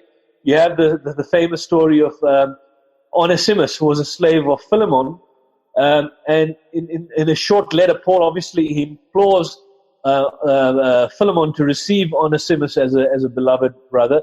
But whether Paul intended freedom for Onesimus, it's a matter of debate, because Paul never explicitly requests the freedom of slaves. And so if you look at the whole thrust of the New Testament letters, it forcefully instructs slaves to obey their masters. In the book of Ephesians, in Colossians chapter 3, verse 22, 1 Timothy chapter 6, verse 1 to 2, 1 Peter 2:18, Titus chapter 2, verse 9 to 10. All these passages, and sometimes you have even slaves as minor characters in the Gospels and the Acts of the Apostles. And so slaves are used in the context of parables. And so, although people cite the idea that this famous verse is no longer slave and master, you're all equal in Christ and so on. But slaves in the New Testament are disposable. They're disposable fodder. Jesus never speaks out against the whole institutionalization of slavery. He accepts it. The New Testament writers accept it. Slaves suffer beating and death at the hands of tenants. And some New Testament writers, I think Matthew, for example, he accepts violence against slaves as normal. And you see this in the parables, in Matthew 18, in Luke 19, chapter 11. So there's nothing that you could see where there is an inherent resistance to slavery. There may be some suggestion in certain passages whereby some passages would tell the master to treat slaves better, which is an indication that some Christians treated their slaves poorly. But in a general sense, there's absolutely nothing in the whole Bible, from beginning to end, from the book of Genesis right up to the book of Revelation, which would lead one to the idea that there can be a justifiable call for the total abolition of slavery. So slavery is institutionalized in the Old Testament. It continues in the New Testament, certainly approved in the New Testament. Anyone who makes this idea or tries to critique the notion of slavery as it is understood in Islam certainly has no foot to ground on, because he himself is coming from a disingenuous position. So let's get that out of the room for the timing, at least if you're coming from the Christian background. Now, so the question I have to ask on that point is this. After examining that and looking at the biblical reality of slavery and looking at how the Quran projects turning the idea of freeing a slave into a virtuous action and an action of righteousness, as well as a means of compensating a wrongdoing by freeing a slave, how did we get to the point where the people who detract from Islam is now making the Muslims defend the idea of slavery in Islam versus getting away with the reality of slavery in the Bible? It's an excellent question that you've raised. As I understand it, if I'm not mistaken, your issue is that how do we justify the fact that in Muslim circles today, as I understand your question, that there are certain... Given the facts that they are, it seems the Muslims' backs are against the wall and having to defend the idea of slavery when we look at the Islamic text, it seems slavery is something that Islam came to temper and abolish inevitably, when you have Christian biblical texts were almost quite the opposite. I get the point now entirely. That's a good question. It's something which you can analyze. I think the root of the problem lies in what happened during the time of the Abbasids, and it's something we need to perhaps look at. When Muslim jurisprudence, that's the fiqh legislation, when it reached its systematic juristic form, during what we would call the Abbasid period, after the Umayyads, that is. It acquired a systematic juristic form. You'd find that it incorporated the logic of Muslim imperium at that particular time. And I would even argue that when fiqhi legislation, because when you look at some of the classical fuqaha or faqihs, when they were developing the jurisprudence, because basically they were looking at the Quran, the traditions of the Prophet, well, they never existed, particularly in times of Imam Abu Hanifa, but they looked at the Quran and they looked at the social milieu. And so they developed a corpus and a body of jurisprudence. And their jurisprudence was, in a sense, influenced by the social milieu and the context in which they basically lived. And so laws which were sometimes, for example, inherent in the Judeo-Christian tradition were at times also at the same time incorporated in this particular, into this specific jurisprudence. But even from that perspective, and so, but if you contrast that position, what happened? So what happens is that, Brother Akil, that when Muslim jurisprudence, and so the inherent flaws that were there in that jurisprudence could not be easily detected or corrected because the developers or the framers of the law were not the rulers and the overlords of the society. And so sometimes you'd, for example, have certain Muslim rulers and certain Muslim leaders that would want to, for example, justify an expansionist view of their particular political dynasty. And so they would at certain times mythologize and invent a particular form of jurisprudence and then attempt to appeal to some degree of religious legitimacy in attempting to justify this on the basis of political expediency. Sheikh, and so, if I could real fast, I want to backtrack.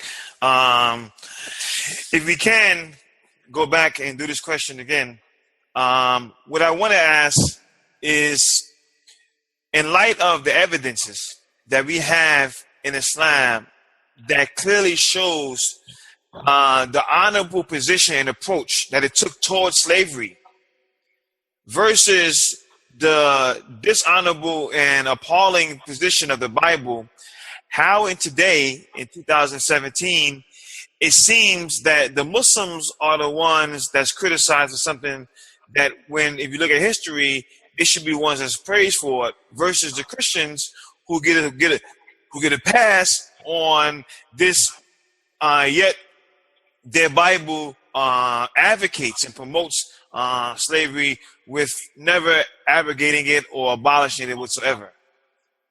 Yeah, I get the gist of the question, but I think the issue is that anyone who wants to justify slavery today, or would want to justify slavery, or attempt to suggest that a Muslim out there may want to perhaps justify slavery, is acting in a fashion which is inherently un-Islamic. It's totally anti-Quranic. It's totally anti the tradition of the Prophet. But like I said, coming back to it, that in the juristic tradition that we do have certain problematic legislation that needs to be confronted. And like I said, during the time of the Abbasids and the other dynasties that came about, slavery did exist. And there were abuses that took place in Islamic history. But those abuses that took place were not because of the Quran, but were despite the rules of the Quran, which in fact emphasized the point that, for expiation of sins, slaves should be freed. It's not righteousness to turn your faces towards the east or the west. Some of the righteousness was Sa'ilina wa fi riqab, liberation of slaves or ransoming of slaves. Slaves are basically told to be married. You can marry in Surah Nur verse 32. If you cannot find the means to marry basically believing men or women, then you can marry slaves, either male or female. So women can marry male slaves and men can marry female slaves. So again, anyone who basically justifies the idea of slavery or seems to suggest that slavery is inherent in the teachings of the Quran or in the life of the Prophet Muhammad, certainly is speaking from a position of ignorance. Yes, we do accept the fact that in the time of Islam, slaves existed. And slavery was inherently part and parcel of the Arabian society. This was a society where there was sanguinary warfare, where slaves existed, where people never had rights. But it's the slaves that in the early part of Islam basically accepted Islam. What was it? It was because of the fact that Islam elevated their status. It gave them a status which was totally unheard of in the context of the 6th century. Hazrat Bilal, the famous slave, Zayd, the adopted son of the Prophet, he basically arranged a marriage with Zayd and the aristocratic Zainab, who was later to become his wife. Now, that's unheard of in the context of the 6th century. It was a total taboo. So you have these initiatives, you have these moves, you have these suggestions whereby slaves are to be freed. Islam has come effectively to liberate man from the servitude and worship of man to the worship of the one and only God out there.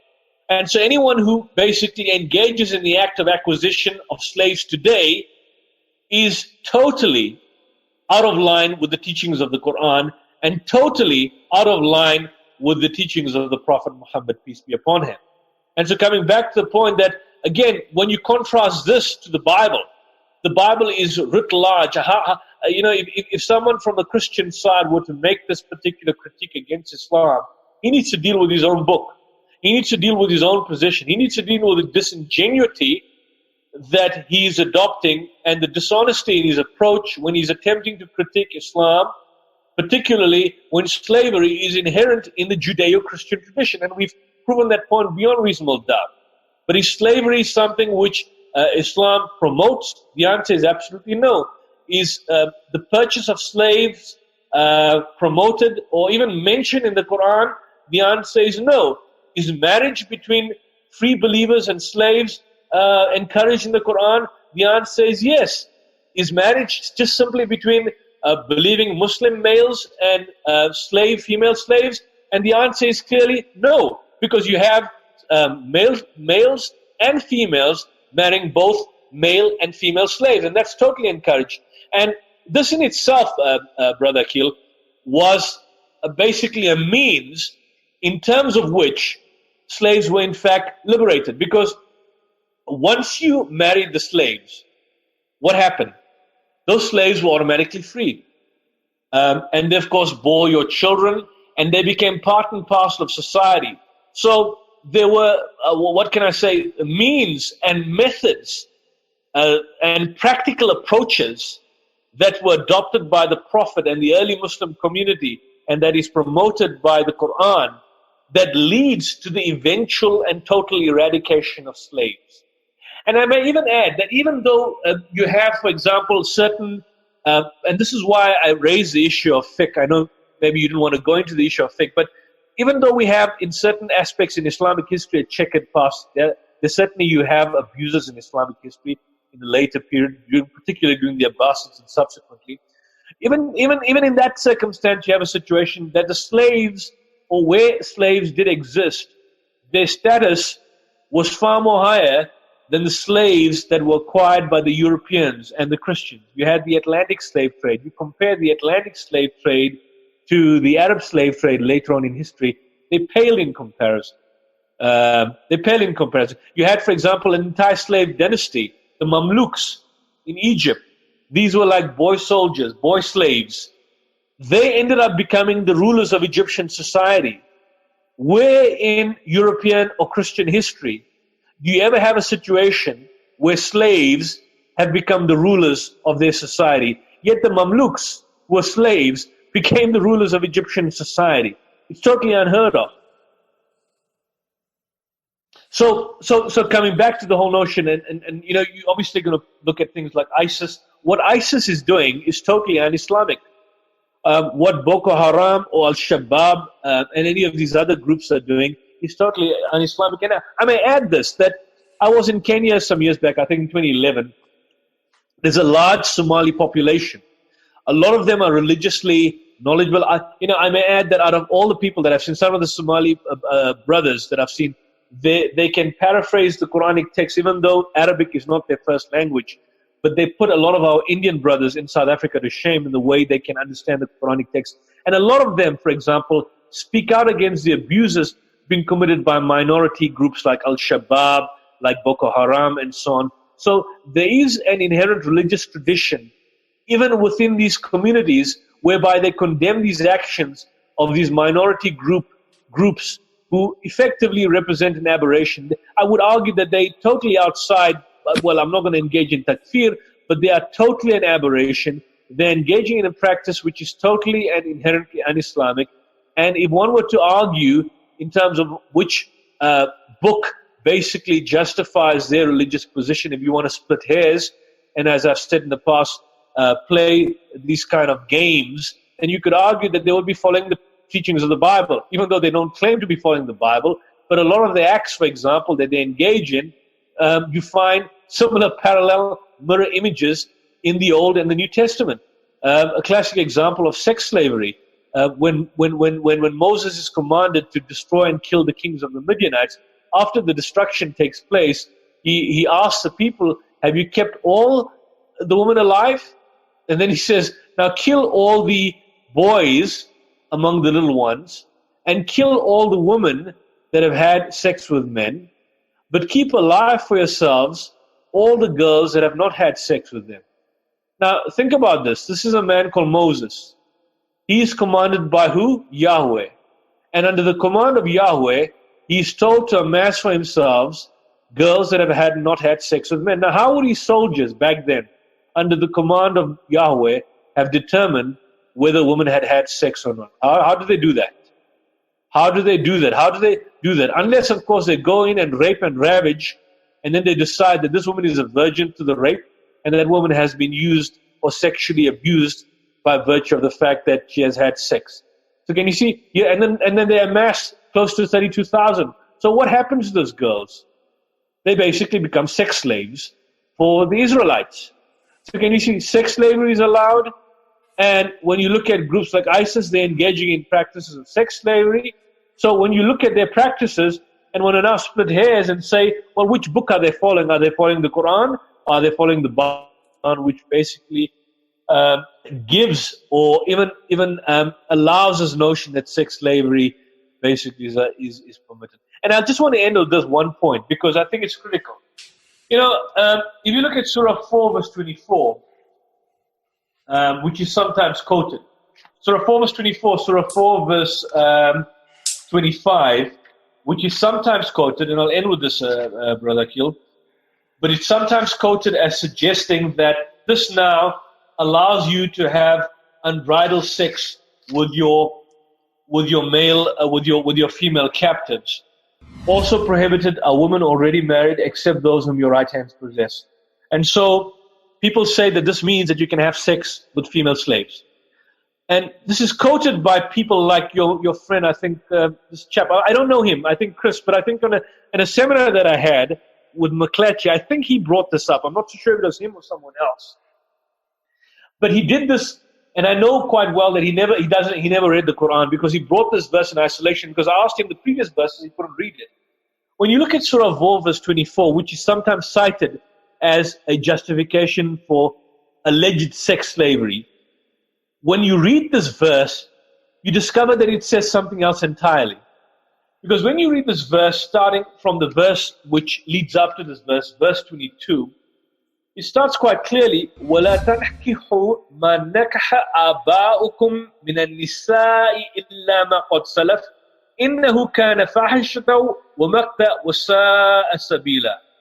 What does it speak about? It speaks about marriage. And marry not women whom your father married, except what is past was shameful and odious and abominable custom indeed. Then the verse 23 starts, حُرِّمَتْ عَلَيْكُمْ حَرَامٌ حُرِّمَتْ عَلَيْكُمْ أُمَّهَاتُكُمْ وَبَنَاتُكُمْ وَأَخَوَاتُكُمْ وَعَمَّاتُكُمْ وَخَلَاتُكُمْ وَبَنَاتُ الْأَخِ وَبَنَاتُ الْأُخْتِ وَأُمَّهَاتُكُمُ اللَّاتِي, and so on and so forth.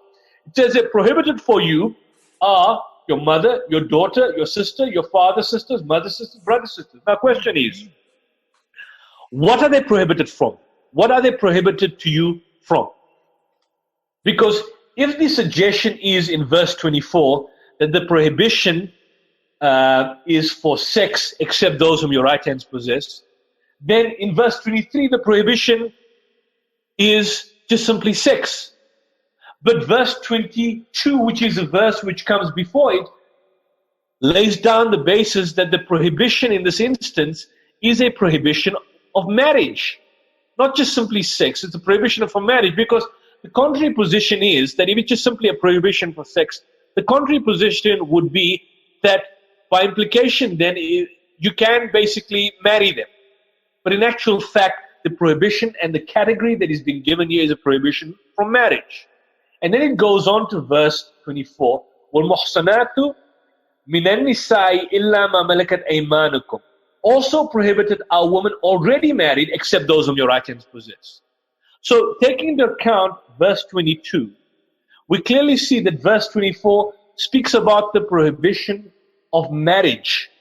And so what the Quran says, that you cannot marry a woman who is already married, because there was an odious custom in Arabian society where women who were marrying other men. So polyandry is expressly prohibited. And then it gives you the exception that you can marry those whom your right hands possess. Now, why do I say here that the prohibition is for marriage and not for sex? Because if you were to read the verse as follows, also prohibited for sex are women already married, except those whom your right hands possess, then the contrary position would be, also permitted to you are women are also permitted to you for sex, a woman not married, which would mean that the Quran in that circumstance would be authorizing adultery.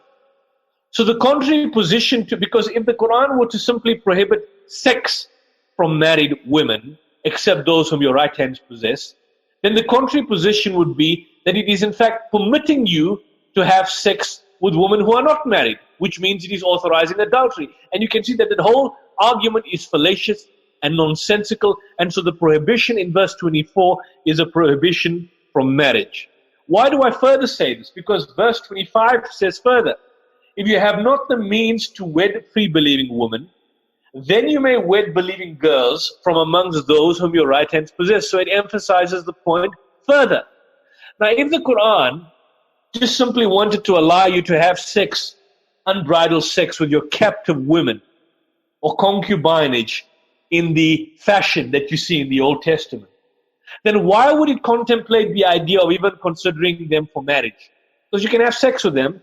So why does it even introduce the idea of marrying captive women? What's the significance behind that? You can have sex. The whole purpose of marriage is to consummate a relationship with a woman so you can engage carnally with her. If that is allowed at the very outset, what on earth would the purpose for marriage be? Because you can have sex with them. But the Quran is now contemplating marriage with those amongst your right hands possess. And it goes on further. It says, I think, فَإِذَا أُحْسِنَّ فَإِنْ أَتَيْنَ بِفَاحِشَةٍ فَعَلَيْهِنَّ نِصْفُ مَا عَلَى الْمُحْصَنَاتِ مِنَ الْعَذَابِ. That basically that these people should be chaste, they should be not lustful, and nor should you take them as paramours. You cannot take them as your secret love companions, as love companions. Now, what's a concubine? A concubine is a love companion. It's basically someone that you are sleeping with and using to have sex with. You may have a wife and you may have a love companion. A love companion is someone you have sex with. So the Quran is expressly prohibiting this kind of relationship that is basically taking place. And so, people like Muhammad Asad, Sheikh Muhammad al-Ghazali, Abdullah Yusuf Ali, and many of these have basically pointed out the notion that concubinage is expressly prohibited. You cannot make a serious case for any form of unbridled sexual intercourse without any form of marriage.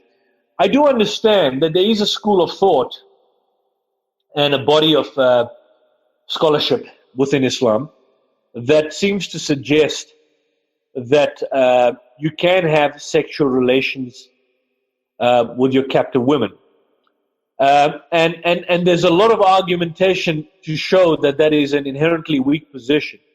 But bearing in mind that those who hold this position also hold this idea that this can only occur in a consensual relationship. So, for example, if you have a situation where a slave refuses to basically consent to any form of sexual relationship with the master, then the master cannot basically force himself on the slave. That is totally and utterly prohibited. So even those, and there's a minority of scholars that hold the idea that you can have sex with your captive woman, although I would disagree with it. And I'm not disagreeing with it because I dislike it or that I'm basically coming up with my own opinion, but I'm relying on the works of scholars far better than myself and far more learned and knowledgeable than me that have come to the conclusion that this form of relationship is totally unlawful from the Islamic perspective. But I agree and accept the fact that there is a minority group of scholars that hold the idea that there could be sexual relationship with your captive woman, but this group of scholars would argue that it's only in the under the pretext of a consensual relationship. There has to be a consensual, loving relationship in place, and so this captive belongs to you. She cannot be shared with other people the way ISIS is doing it, and so on and so forth. But again, this pales in comparison to the kind of vicious atrocities that you see in this regard that is so evident in the Old Testament. And I think it's important that we can't let these people get away with it. Those polemicists out there who are raising these issues against Islam need to basically deal with this particular issue. And I may also recommend a book here for the listeners out there. There's an interesting book which I've just finished reading. Did God Really Command Genocide? And this is by Paul Copen and Matthew Flanagan. Both of them are from the evangelical community. And the whole subtitle is Reconciling a Violent Old Testament of God with a Loving Jesus. And they go to lengths to justify slavery, to justify violence. And you will see the kind of disingenuity in the arguments that are being presented. So I hope that kind of presents or puts to bed this whole notion of slavery. And certainly it's a topic on its own which we can explore in more detail later. But in a nutshell, I think that when you look at it when you contrast slavery in the Old Testament and the New Testament and contrast it with the Quran, you see that the Quran leads to the trajectory of pointing the direction of freeing slaves, calling for the liberation of slaves, whereas the Old Testament calls for the purchase of slaves, the acquisition of slaves, the ownership of slaves, and the institutionalization of slaves. Okay, Sheikh, alhamdulillah. So, as you mentioned in the beginning, I mean, I don't know if you agree. I don't know if you agree with me, Sheikh. If you agree with me on the points that I raised, because I know that some of the points that I raised may not be necessarily accepted within the Muslim community, but this is simply the perspective that I'm presenting. No, but mashallah, I mean, within the community, you do have a body of literature and a vast array of opinions amongst the ulama in regards to many things. Like, for instance, the idea of taking the right-hand possessions for sexual intimacy. Across the board, consent is always a factor. You can never go against consent. And also, like, for instance, when the spouses who are legally married have a divorce and there's intimacy between them two, even without saying anything, that intimacy actually rejoins them in marriage. Yes, absolutely, of course. So like that for right-hand possessions, if there's intimacy, then that elevates the status of this captive to be actually like a wife without a contract, meaning that she received the same rights, she should be provided for, she has all the rights basically that a spouse now has, but she is without aqd. There's no aqd between the two because she was a captive.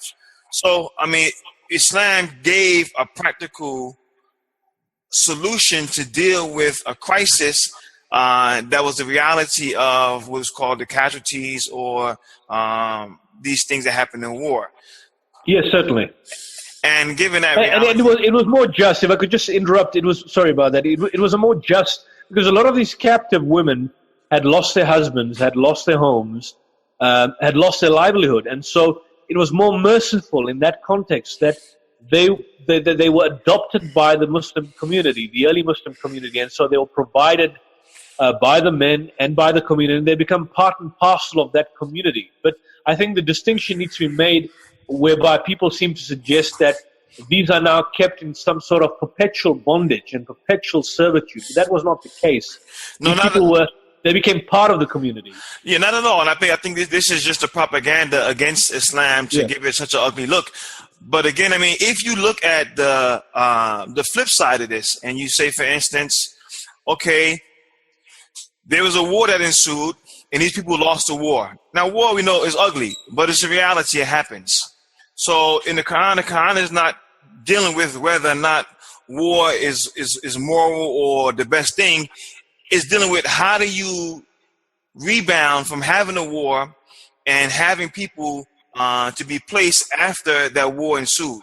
So if you have a host of women and their fathers were killed and their husbands were killed as a result of war, unfortunately, but what do they do now? Do you leave them to society to become victims and have nobody there?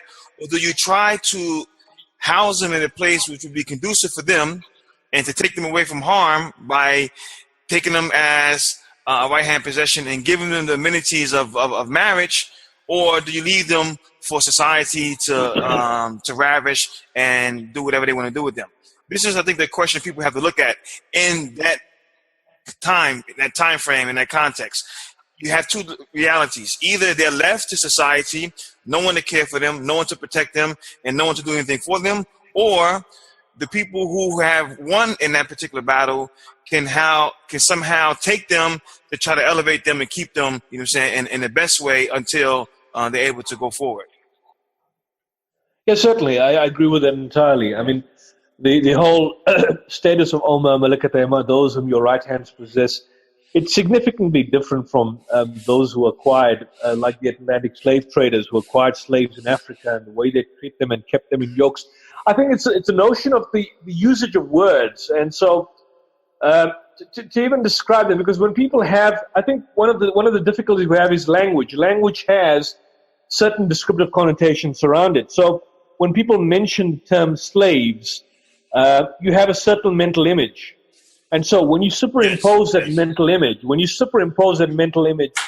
in the Islamic context, you also at the same time assume that what happened, or the kind of conventional understanding of slaves and slavery is the same, it should have been the same, how it basically was practiced in Islam.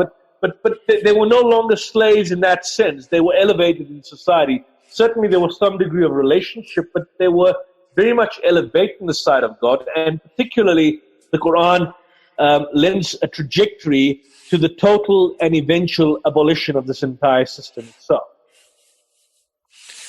which is unheard of in any other religious tradition.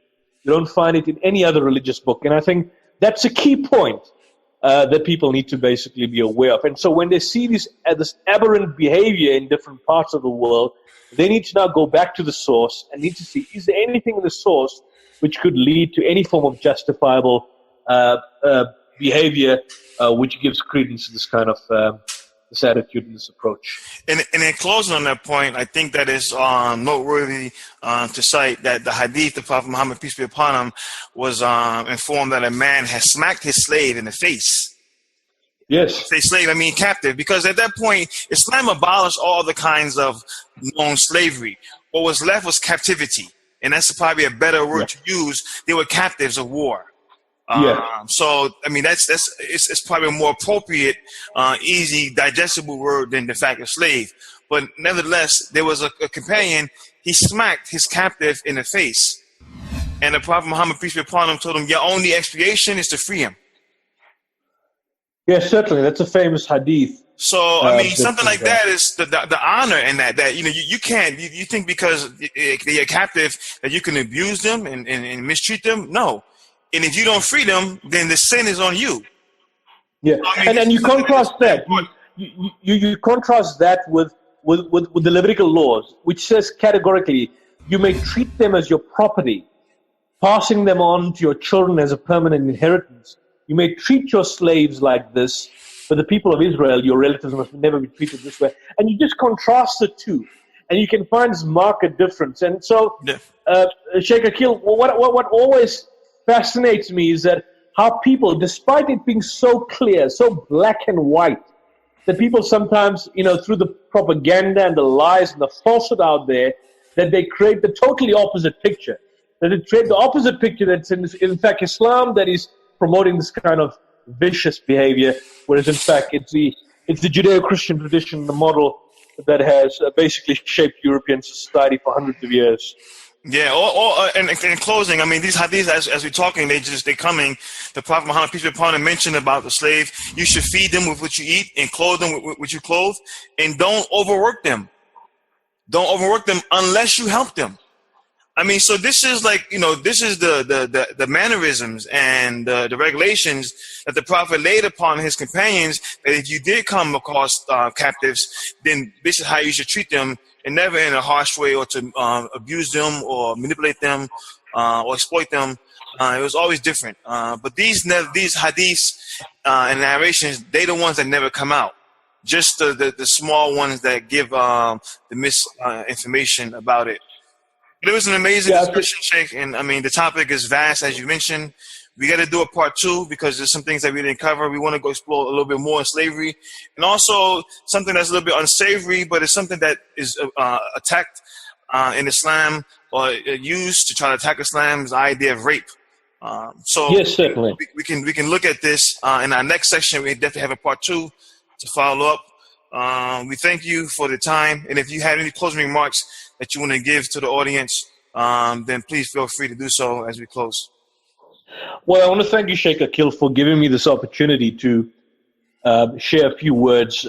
I think it's important that we use our online media and confront the kind of negative propaganda out there. I think you're doing sterling work through your website and your YouTube channels. I certainly would look forward to having further engagements where we can unpack these issues. I think it's important. We need to create, as Muslims, we need to create this internal debate. We need to create this awareness. We need to have this discourse, and certainly this Quranic discourse that needs to become contemporaneous within our Muslim community. I'm not so sure about the United States, but in South Africa, what I can say is that maybe we're not exposed to too much of it, but we don't have this discussions. We don't have this internal discourse as we're doing now, where we honestly thresh out these kind of issues and explore them and look at different angles and different the potentialities behind the various subjects that subject material that we deal with. So I look forward to this in the future, and I wish all of you at Radush Shubuhaat the best. Pray that Allah is with you in your endeavors, and I ask you that you pray for mine. And to the brothers out there and the Christians out there, perhaps in the future we may have some Christian guests coming and listening to us and perhaps asking us. We want you to basically think, open your minds. Just don't simply read what your pastors and polemicists and apologists tell you. Go deeper. Sometimes you may be given a whole lot of misinformation. We want to basically break down the misinformation, and we want to have these discussions further, take them to another level, and start really understanding one another, understanding each other's points of view, and not just simply promoting and confusing the public out there. So Jazakallah khair. I wish you all the best. And if I could, I'm sorry, but I got one question that I wanted to ask you. If you can close on as a piece of advice. And it says, what do you think is the greatest benefit of debating Christians as opposed to writing books or making individual lectures on a subject by yourself? Do you think that the debate is to convert the other debater, or is a debate to defend and enlighten the audience? And if you can or if you want to save that question for next time, I did want to try to get I'll deal with it. Just a few things. I'll try and wrap it up. Look, there's positives and there's negatives to debate. Sometimes it's far more effective to write tracts and material and have these kind of discussions that we're having now, whereby we're given ample opportunity to explore and discuss and deal with the differences and the challenges and the misinformation out there. I think dialogue is good. Debate is good. Debate is good provided it doesn't just simply degenerate in the form of polemics. I think sometimes when confronting polemicists, one needs to also engage in polemics. And I think when you have a situation whereby there is a lot of misinformation being promoted by certain individuals, at times they need to be confronted. At times they need to be broken down. At times their arguments need to be basically broken down. And the fallaciousness of their reasoning needs to be shown by the public, because these people are the shakers of society. People like Robert Spencer, Pamela Geller, Walid Shubuhaat, all these individuals that are shaping society, shaping policy, and sometimes they need to be called out on the public platform. So I would certainly say that there is definitely a role for debate.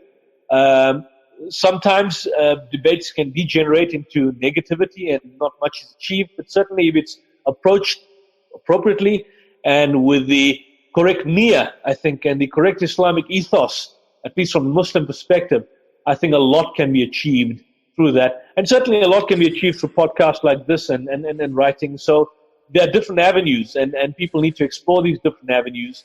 Those that are best suited to these various avenues should basically engage with them and certainly take it to the next level in promoting the message of truth in Islam. Okay, Sheikh, well, thanks so much again for the time, and we look forward to part 2 to continue this dialogue on this discussion. We thank the audience for tuning in, and we hope that the opportunity to reach many more through posting this video on our channels will prove successful and beneficial to all. We close. Subhanaka Allahumma bihamdika, ashhadu an la ilaha illa anta, astaghfiruka wa atubu ilayk. Wassalamu alaikum wa rahmatullahi wa barakatuh. Wa alaikum assalam wa rahmatullahi wa barakatuh.